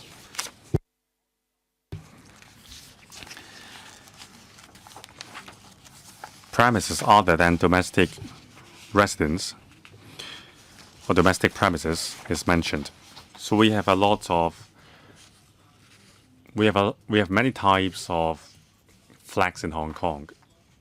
If the definition is not encompassing enough, it may give rise to confusion. Now there are commercial slash residential buildings and also residential flags in industrial buildings, albeit illegal. Deputy Secretary. Now the term domestic premises already exists in the law. Thank you. In Section 2, or Clause 2 of the Ozone Layer Protection Amendment Bill, in Section 2, we have a definition for domestic premises. That means a single unit dedicated for the use of residential purposes. So commercial slash residential premises will not be caught by the ordinance. Ms. Chen? So there is a gray area if the occupant is applying for an exemption or a license. They can say that this is a premises solely for domestic purposes, even if it is a commercial slash residential building. And like the colleague from DOJ just said, the law specifically said solely for domestic purposes, so we will follow that provision because that is the legislative intent. Ms. Lam Chen Sing. Now, Section 16 U and V, certified technician. What are their qualifications? Are there any training requirements for them? Usually, this would not be written into the principal ordinance, but rather stipulated through subsidiary legislation or code of practice. So the upside is it is more flexible. So when the qualifications or the training requirements will be changed, will you consult the trade? For example, shortening the 3-year renewal requirements to 1 year, and also making the examination more difficult, for example, from 10 questions to 40 questions. So for these specific changes, if there are any changes to the standard or certification requirements for certified technician, what process will you go through? Part V, the Refrigerants Technical Advisory Committee. Is there no specification in terms of the composition of the committee? It seems that there is a provisional refrigerant technical advisory committee. So will the provisional one be made permanent after the passage of the bill? Mr. Wong? Thank you, Mr. Lam, for your questions. First, on the qualification of the certified technician. Now, we have a PRTAC established. The provisional one will be transitioned into the permanent and official one. Now, the advisory committee will formulate a set of standards for certified technician. For example, time frame for updating the training requirements, that is every 5 years. These will be spelled out clearly in the guidelines and be endorsed by the advisory committee. Now, the composition of the advisory committee will be specified clearly by way of subsidiary legislation. So the provisional advisory committee will be transitioned into the formal refrigerants technical advisory committee with its composition specified in the subsidiary legislation. So that's very specific. I agree with your approach.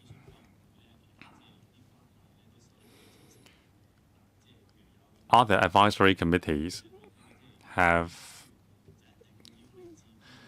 the composition specified clearly in the law. For example, say some advisory committees at five representatives must be from the trade and 3 from the employer's side.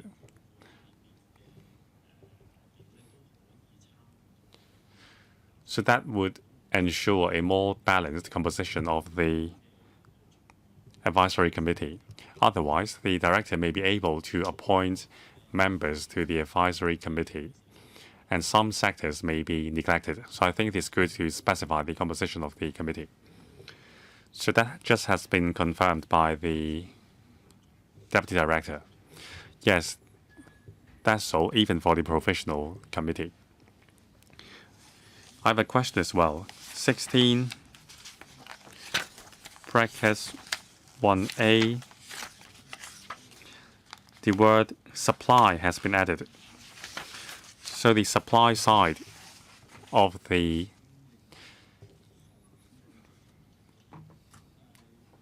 chain is also added.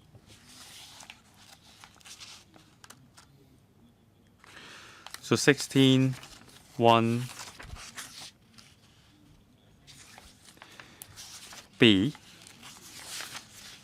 it mentioned during the course of manufacturing, but supply is also a component in manufacturing.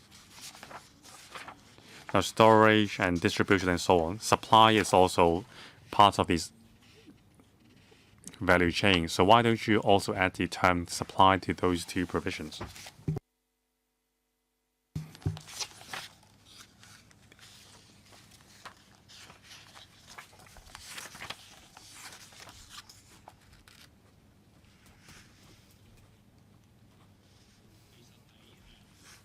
Mr. Chen, Section 16A, we will add the term supply.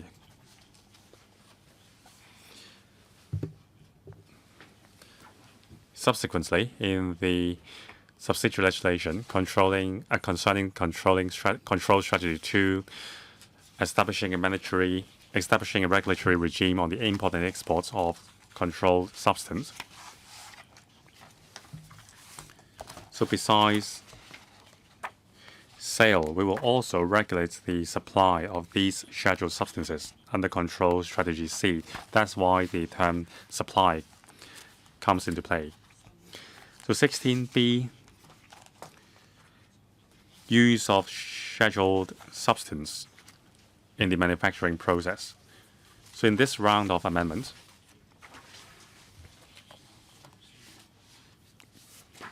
there is no new regulatory requirement concerning that, so there is no need to add the term supply to Section 16B. What about Section 16BA? It's the same. We haven't touched upon that under this round of amendments under Control Strategy 1.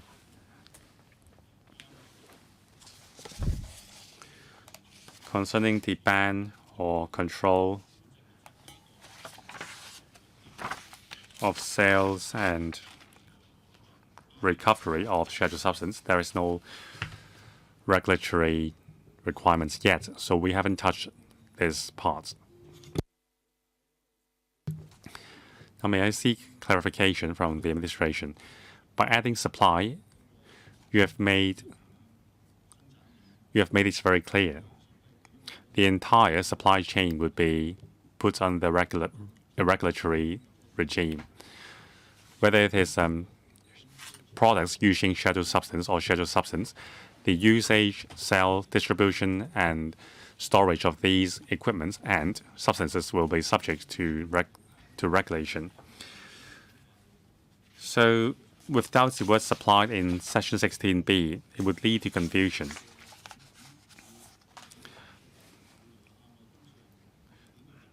You are saying that you are not subjecting the supply of these equipment and substances to a regulatory regime under Section 16b yet. So that is confusing.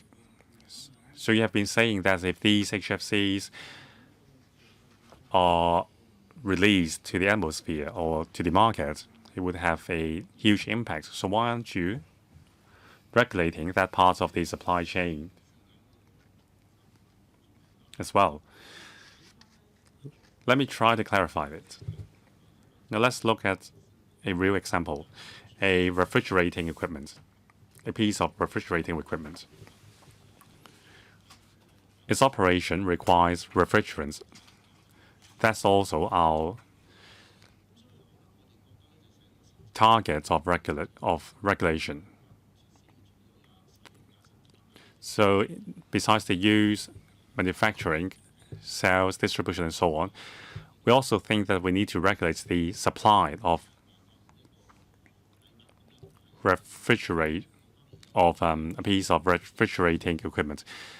If the owner got the piece of equipment by way of, say, a lucky draw, that may not fall under the term sales. So that's why we include the term supply. In terms of manufacturing, in the manufacturing process, scheduled substances may be needed. So that's what Section 16b seeks to address. Since we have already controlled the import, export, and distribution and sales of scheduled substance, we think that will suffice. We don't have to regulate the local supply of these scheduled substances for the purpose of Section 16b as well. Now, 1BA, we already have an import and export control of scheduled substance.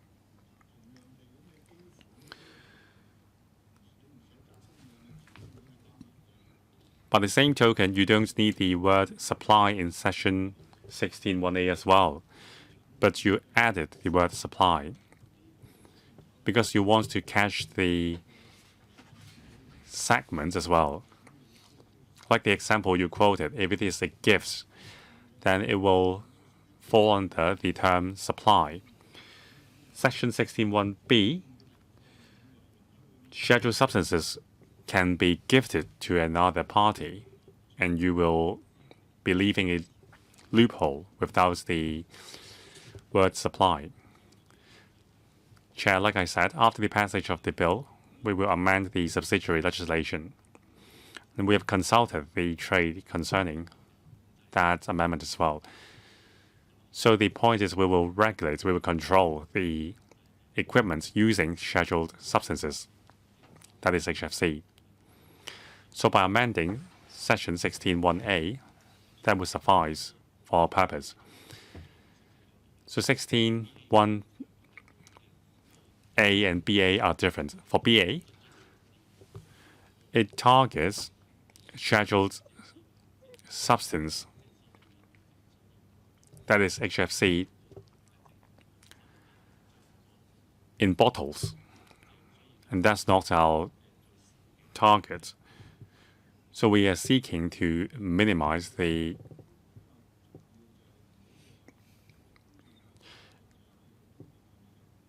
areas of impact this time around.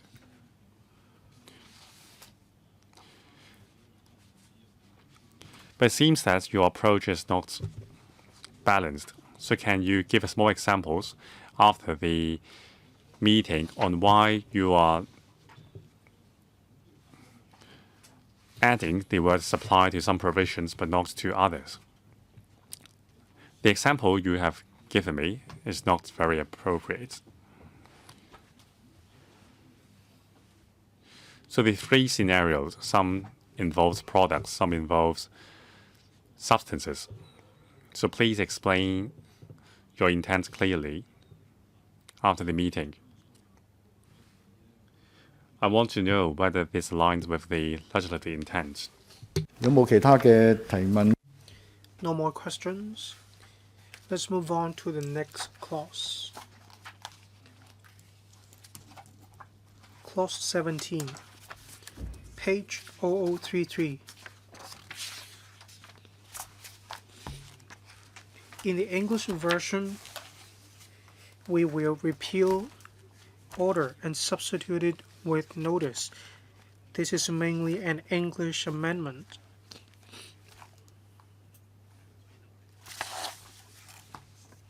So we repeal order and substitute it with notice to reflect the situation. No question. Let's continue.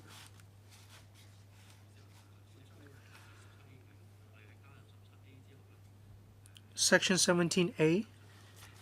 After Section 17, we add Section 17A, date of giving or service of documents.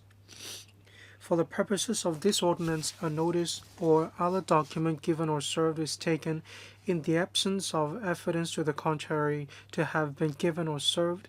A, if sent by post to an address at a time when it would, in the ordinary course of post, be delivered to that address, or B, if sent by electronic mail to an electronic address at a time when it would, in an ordinary course of transmission by electronic mail, be received at that address.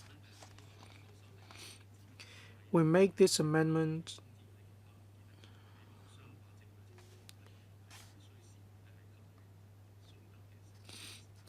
to make it that a notice or other document is given or served is taken in the absence of evidence to the contrary to have been given or served, and we have drawn reference from the Securities and Futures Ordinance.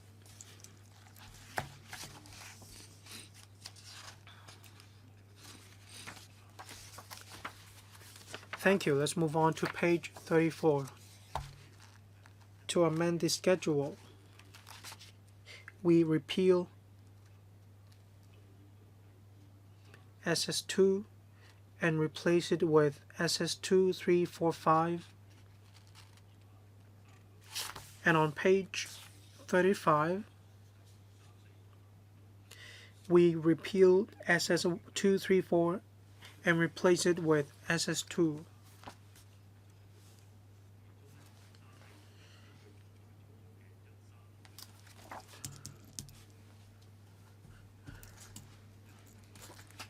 According to the bill, the relevant subsections will be repealed on the 1st of December 2025. Hence, in these amendments.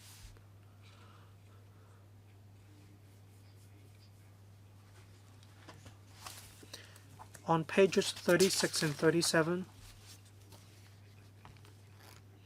after Part 9, we propose to add Part 10, hydrofluorocarbons, HFCs.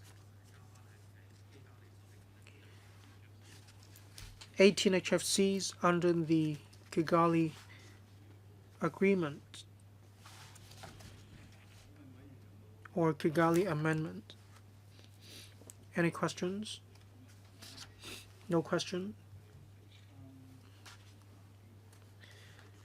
Let's move on to Division 2. Ozone Layer Protection Controlled Refrigerants Regulation Cap 403 Subsidiary Legislation B. Page 38.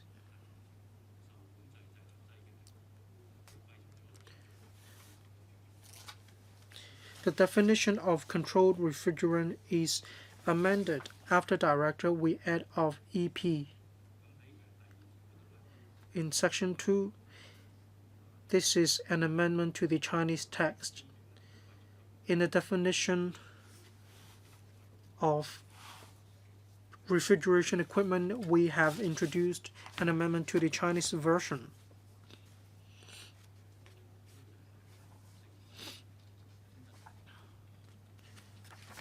Please continue. Page 39, no amendment. Page 40,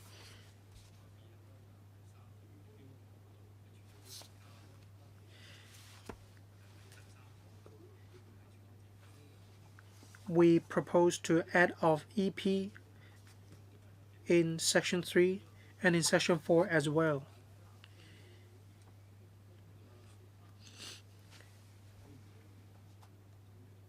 Any question? No. Then moving on to page 41, section 4 amended. After director, we add of EP. The reason is the same. We specify that the power belongs to the director of EP. In section 4, we repeal his and substitute his or her. That is to in line with the law drafting guidelines issued by the DOJ to adopt gender-neutral terms. Page 42, Section 5, we repeal to a fine at level 6 and substitute on conviction to a fine of $200,000 and imprisonment for 6 months, and B, in the case of continuing offense, to a further fine of $10,000 for each day during which the offense continues.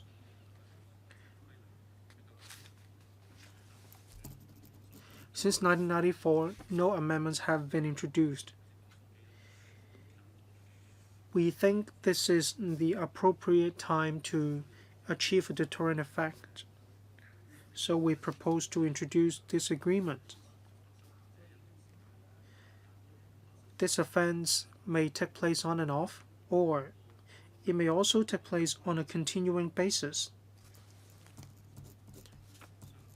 We have drawn reference from Section 12, Bracket 2 of Cap 311.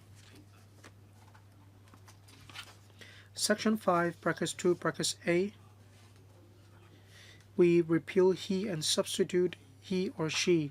Section 5, Bracket 2, Bracket A, this amendment is aligned with other amendments to adopt gender-neutral terms in accordance with the law drafting guidelines issued by the DOJ. Mr. Brave Chan would like to ask a question. Thank you, Chairman. This level of penalty is similar to other penalties. $200,000 and 6 months of imprisonment.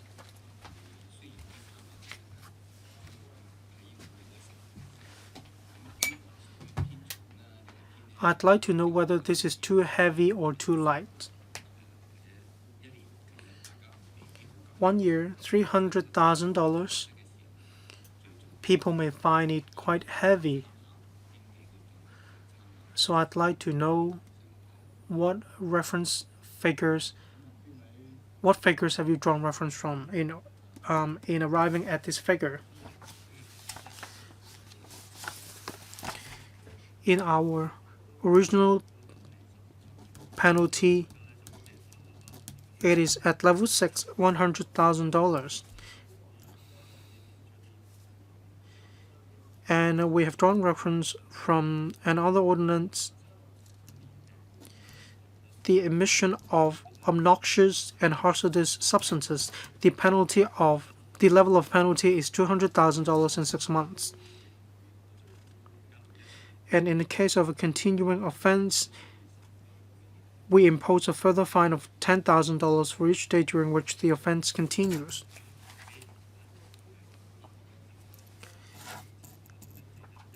We have already doubled the amount of penalty from $100,000 to $200,000. We believe it is sufficiently deterrent. Mr. Brave Chan would like to ask whether this is sufficiently deterrent or whether it is too heavy.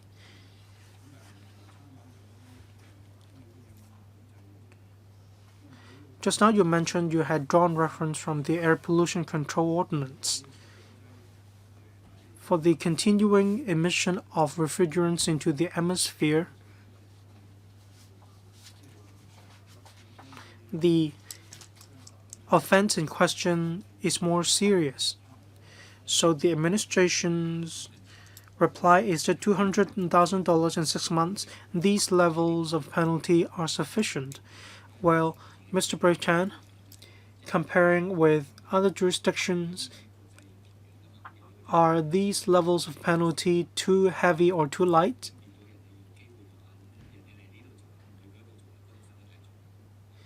People may come to Hong Kong if they find the level of penalty not deterrent enough comparing with other jurisdictions. Mr. Low, we don't have information in relation to levels of penalty in other jurisdictions. Well, we're referring to the situation in Hong Kong. Comparing with neighboring jurisdictions, our social situation or economic situation may be vastly different. So we have regard to the actual situation in Hong Kong. Just now, Mr. Leung said that the last amendment was made in 1994, that is, some 30 years before. We find this level of penalty reasonable, taking into account inflation factors. Mr. Brave Chan just now mentioned comparing with neighboring jurisdictions. Are our levels of penalty too heavy or too light? We need to send a message to the global community.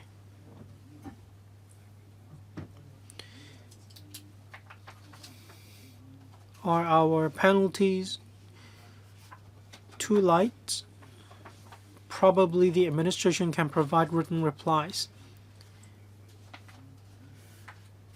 Comparing with neighboring jurisdictions, how do our levels of penalty compare? Any follow-up, Mr. Brave Chan? No. Mr. Tong Ni-che. Thank you, Chairman. I'm concerned about the level of penalty as well. I agree that it needs to be deterrent in order to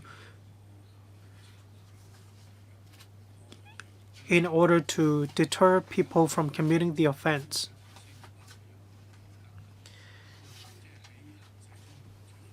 The fine has been raised to level 6. The ultimate purpose of increasing the level of penalty is to achieve a deterrent effect. If it was found to be insufficient, we have all the more reason to increase the level of penalty. Is there any record you can provide with us? You can provide for us? Say any successful prosecution? Is it too heavy?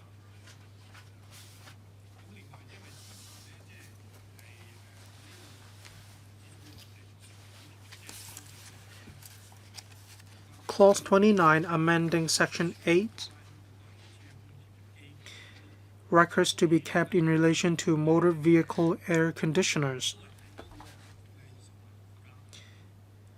The fine is to be increased to level 6. I find that level 6 should be repealed.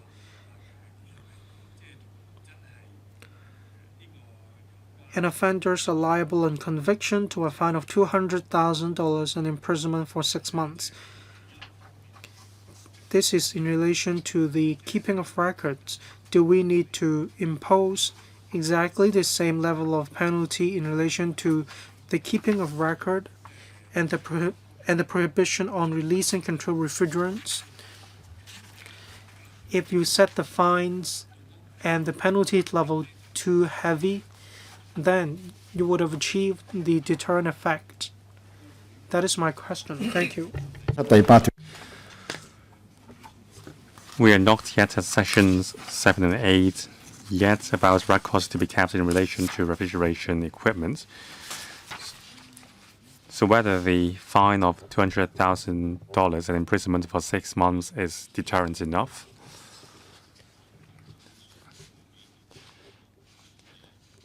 Now let us give you some figures in the past. Over the past several years, 0 prosecution was made for these offenses. The products in the market are quite sophisticated, and also there are mature alternatives in the market. Further back, we only had several prosecutions per year. On average, the defendants were fined from $20,000 to $40,000 each case. So the situation of compliance is satisfactory. And with technology nowadays, we have a lot of alternatives. There is no particular reasons for the trade to breach the law. Mr. Jay?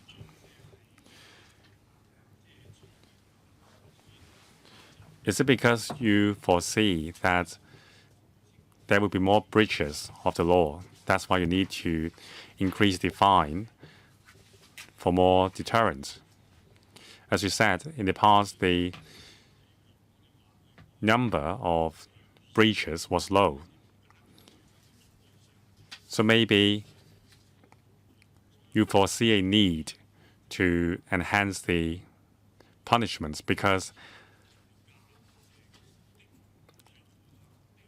the issue is more and more important for the environment. So you can't just say that you haven't adjusted the fine for many years. That's why you need to adjust it. It is not packed with inflation. So you need to state clear your reason. True, you may need to increase the fine and punishments for better deterrence, but you should not say that it hasn't been adjusted for many years. That's why you need to do it. I agree with Mr. Jie's point. In relation to punishment,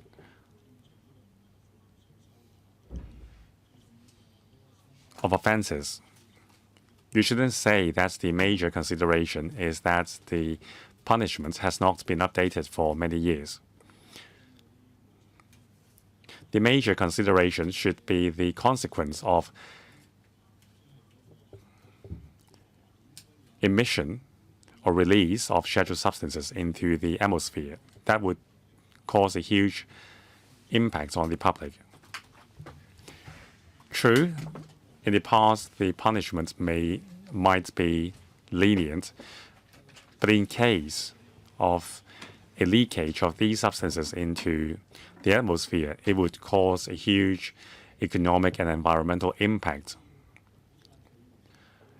in society. So an imprisonment term is called for. So like Mr. Xie said, you shouldn't have said that you are you're enhancing the punishment simply because it hasn't been updated for many years. The main reason should be the major consequences of a breach of the law. I think that is also the position of the administration, no? Thank you, Mr. Xie, for your views. Any other comments from the Deputy Secretary? After the meeting, we will submit a consolidated reply concerning Mr. Kwok, Mr. Xie's, and Mr. Chan's comments. Please continue. We're now at page 44.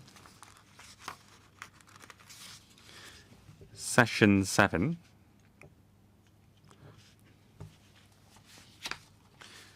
In the Chinese text.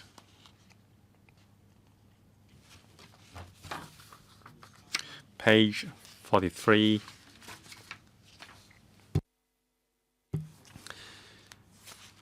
Section 6. Control of recycling of controlled refrigerant. Yes, thank you, Chair. The bill will amend Section 6, Cap 403, Section 6(1)(a) and B2 after Director will add of EP to empower the Director of EP as well. Section 6(2) will repeal to a fine as level 6, substitutes with on conviction, A, to a fine of $200,000 and imprisonment for 6 months, and B, in the case of a continuing offense, to a further fine of $10,000 for each day during which the offense continues.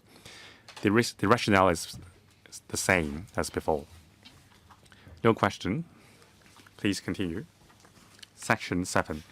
Thank you. We're now at 44, page 44. Section 7, brackets 1 will be amended. The Chinese tax 房產 will be repealed wherever it appears, to be substituted with 處所 premises. Section 7.3 we will repeal to a fine as level 6, substitute with on conviction, A, to a fine of $200,000 and imprisonment for 6 months, and B, in the case of a continuing offense, to a further fine of $10,000 for each day during which the offense continues. The same rationale, because of the potential detrimental effects to the environment, we are going to enhance the punishment. So for records to be kept in relation to refrigeration equipment, the punishment is the same, a fine of $200,000 and imprisonment for 6 months. So it seems that the punishment is not proportional. In terms of record keeping, why do you need such a stringent or harsh punishment? The speaker is speaking off mic. Please switch on. Mr. Tony J's mic. Yes, thank you.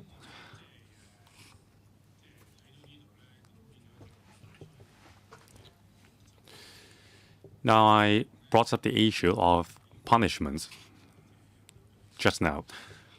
So I would like the government to explain why the two offenses carry the same level of punishments. Are their consequences the same? Or are you just amending the punishments simply because you have amended the punishments for the other offense? Deputy Secretary. Thank you, Mr. Jay. So sections 7 and 8 are in relation to records keeping requirements. A breach on conviction will carry a maximum fine of $200,000 and imprisonment for 6 months. And also, in the case of a continuing offense, a further fine of $10,000 for each day during which the offense continues. Now, there are two reasons here.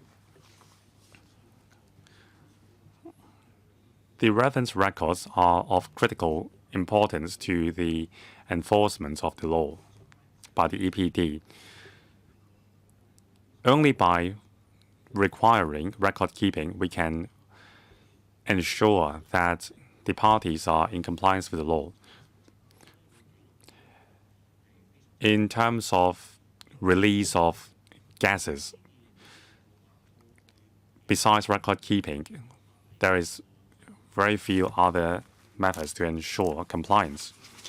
And also the punishments. All along, punishment for offenses in relation to record keeping is consistent, that is a level 6 fine. So from the perspectives of deterrence and also keeping the punishments up to date, we need to enhance the punishments. Mr. Jie. Now, to laymen, it seems that failure to keep record is in no way as serious as breaching the law itself.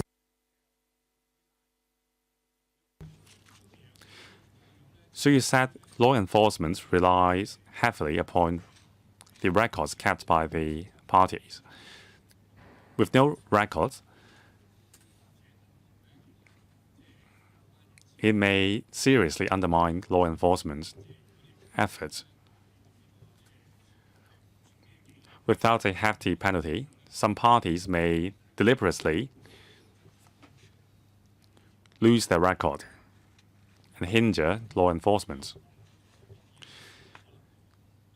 So if that is established, true, record keeping may carry the same level of punishment. I think you need to explain the rationale clearly, why it also carries a $10,000 fine for a continuing offense. Otherwise, the public will not understand why record keeping carries the same penalty as other more serious offenses. But I don't think your rationales are very sufficient. You're just following the old practice.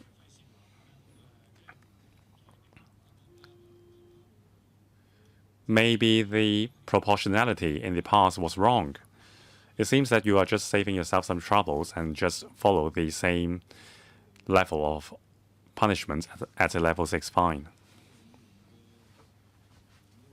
So I think the Deputy Secretary has given a clear explanation. I think Mr. Tony Chair's point is you should explain your rationale clearly to the public. It happened before as well.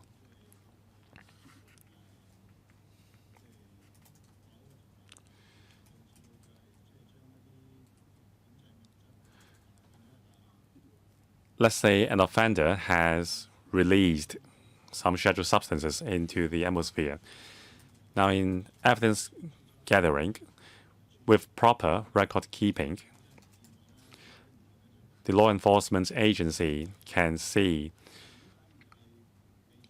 the amount of scheduled substance being released to the atmosphere, because that would be missing from the record. Now, without proper record keeping, the law enforcement agency may have trouble proving the leakage of scheduled substances. In that case, if the punishment is less serious than that of breaching the ordinance, then the stakeholder may simply lose the record deliberately to pay a smaller fine.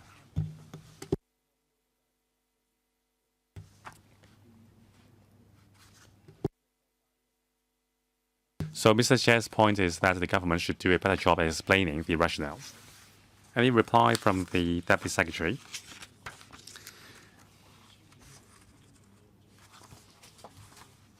So thank you. We will make that clear in the written reply. If there are no other questions, let's move on to page 45. Page 45, Section 8. Section 8, brackets 2, under cap 403, subletch B. To a fine at level 6 will be repealed, substituted with on conviction, A, to a fine of $200,000 and imprisonment for 6 months, and B, in the case of a continuing offense, to a further fine of $10,000 for each day during which the offense continues. The rationales are the same. Mr. Chair, again, continuing offense. Does it mean that you fail to keep record continuously? If the record is lost, how can you say that the failure is continuous? So you say that for a continuing offense, there would be a fine of $10,000 for each day. If the record is not there, how can the offense continue?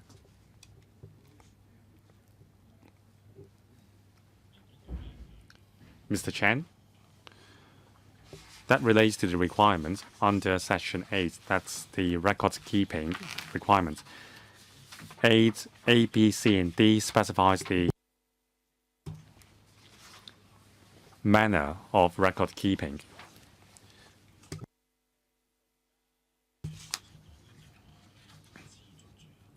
Now, the continuing offense is in response to the record-keeping requirements specified in Section 8. I understand, the Chairman. What if there is no record to start with? You would fine the offender $10,000 per day.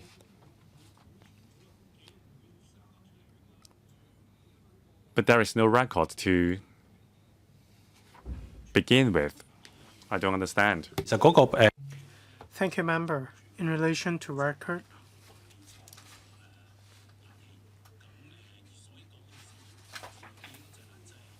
some refrigerants, the motor vehicle air conditioners may be decommissioned.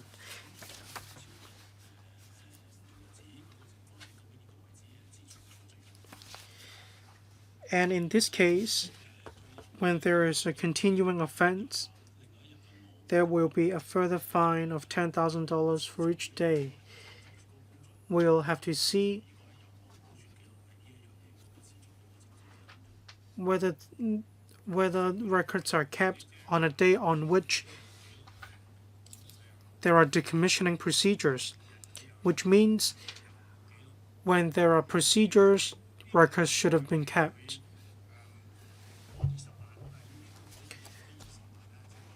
One is liable on conviction to a fine of $200,000 and imprisonment for 6 months. We need to be careful with setting out the time.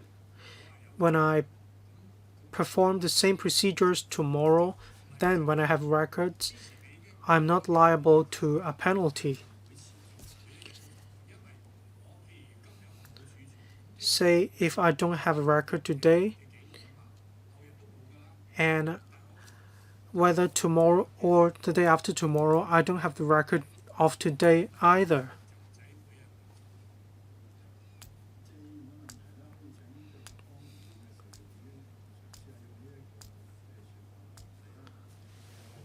Well, in reply to Mr. Tony Te's question, it's been a long time. There is a penalty when records are not kept. Are there any cases in which there wasn't any record kept in relation to the decommissioning of motor vehicle air conditioners?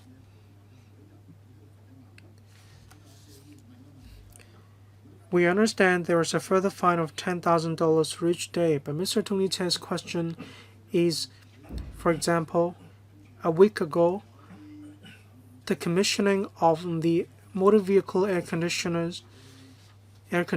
was carried out. But when you check the record, on 2 days, there wasn't any record.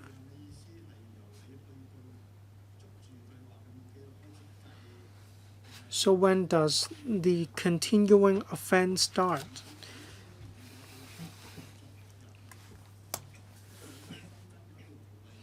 When you have this new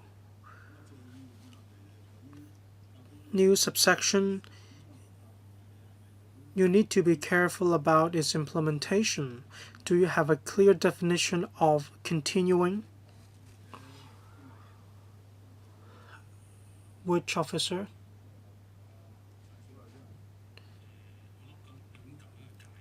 Mr. Louis Chan? Well, put it this way. When there is no record for a period of time, we call it an offense. We don't see whether there are 3 days or 4 days.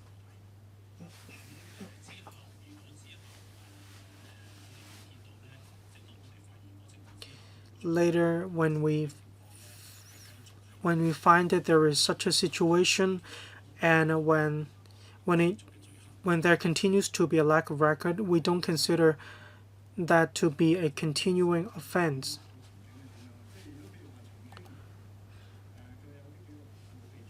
Say if one doesn't keep a record, and when you prosecute the offender, there may be an accumulated penalty of $200,000. But what about the situation in which one fails to keep record? 1 day, $10,000, and 2 days later, the person keeps record. Then you stop the continuing offense.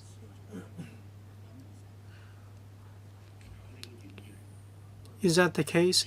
Yes, that is our intended meaning. Well, I was referring to the English version. Substitute on conviction to a fine of $200,000. And I can see 咁你頭先我冇記錄嗰下呢， when there is no record, it already constitutes a continuing offense. So it must be a continuing offense by nature. Well, I don't have the record today, then tomorrow or the day after tomorrow, I won't have record of today either. Is that correct?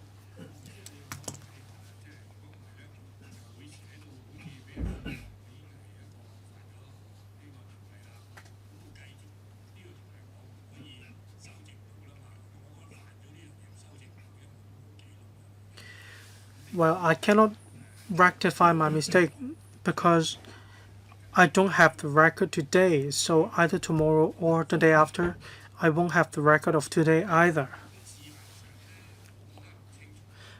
I think the word here is ambiguous. It's not clear enough. Just now I talked to the DOJ. Probably members can give us some time and we can go back and study this clause or this subsection. We understand Mr. Tony Tan's point. A record won't come out of nowhere. All right, you can provide a written submission or a written reply. No more question. Let's move on to the next division. Page number 46. There is no amendment. And 47.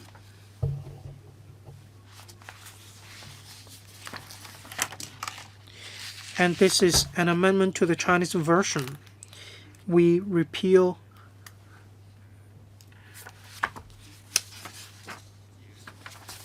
the definition 取权.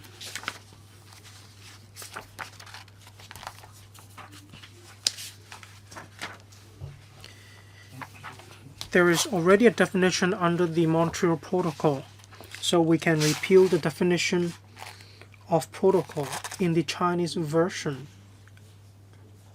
The English version will also be repealed. Page number 48. Section 3 amended. Section 3 brackets 1 before protocol, we add Montreal. Section 3 brackets 1a, we repeal protocol unless the director and substitute Montreal Protocol unless the director of EP.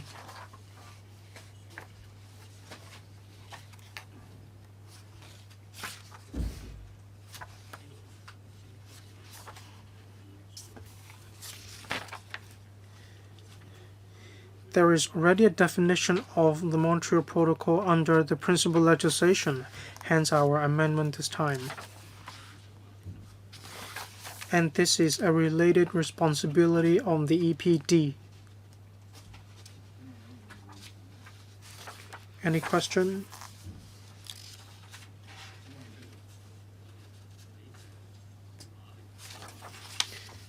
Page 49, no amendment. Page 50. Division 1 Amendment to Specification of Public Officers Notice, Cap 1 Subsidiary Legislation C. Schedule amended. Specification of Public Officers. The schedule after the entry relating to the Director of Electrical and Mechanical Services specified for the purposes of the Peak Tramway Ordinance Cap 265. We propose to add Director of Electrical and Mechanical Services.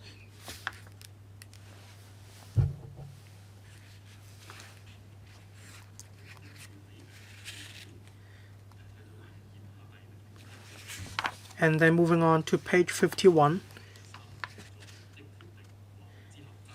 Schedule amended. The schedule item 36, column 3, after 7 or we add a decision of the Director of Environmental Protection or the Director of Electrical and Mechanical Services. The ordinance empowers the relevant director to exercise the power.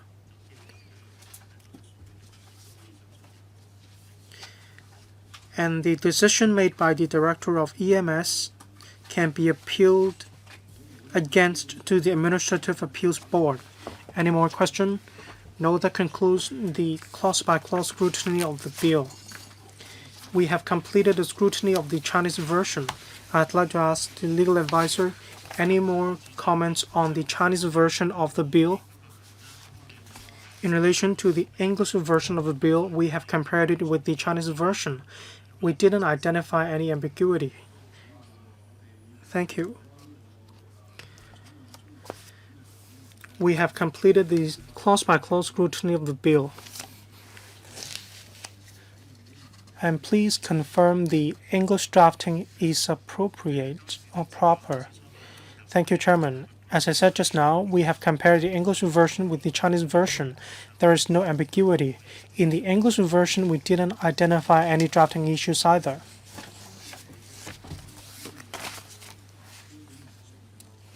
We have completed the clause-by-clause scrutiny of the bill. The administration undertook to provide written responses to a few matters raised just now by members. The replies, as I expect, are complex.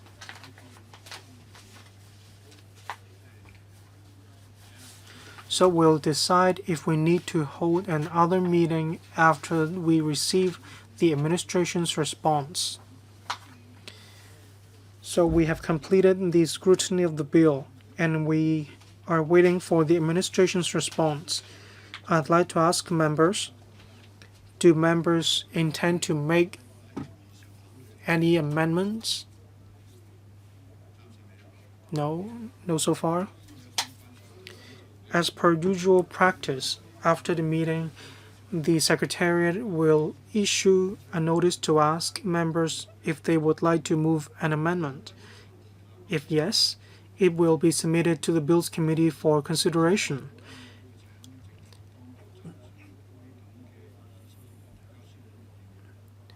We will ask the administration to provide a written reply if members would like to move an amendment.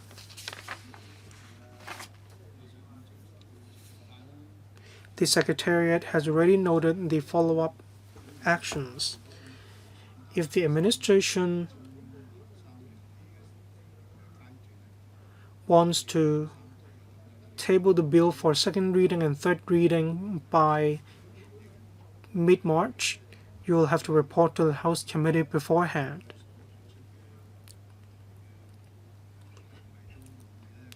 We'll have to see if the replies made by the administration are satisfactory.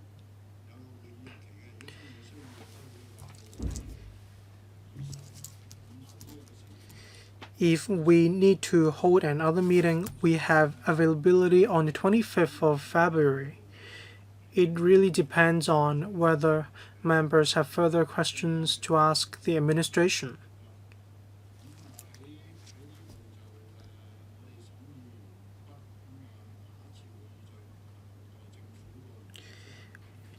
And we will be waiting for the administration to reply to members' questions. We'll see if there's any follow-up action afterwards. Any other business? No. That is the end of the meeting. Thank you, administration. Thank you.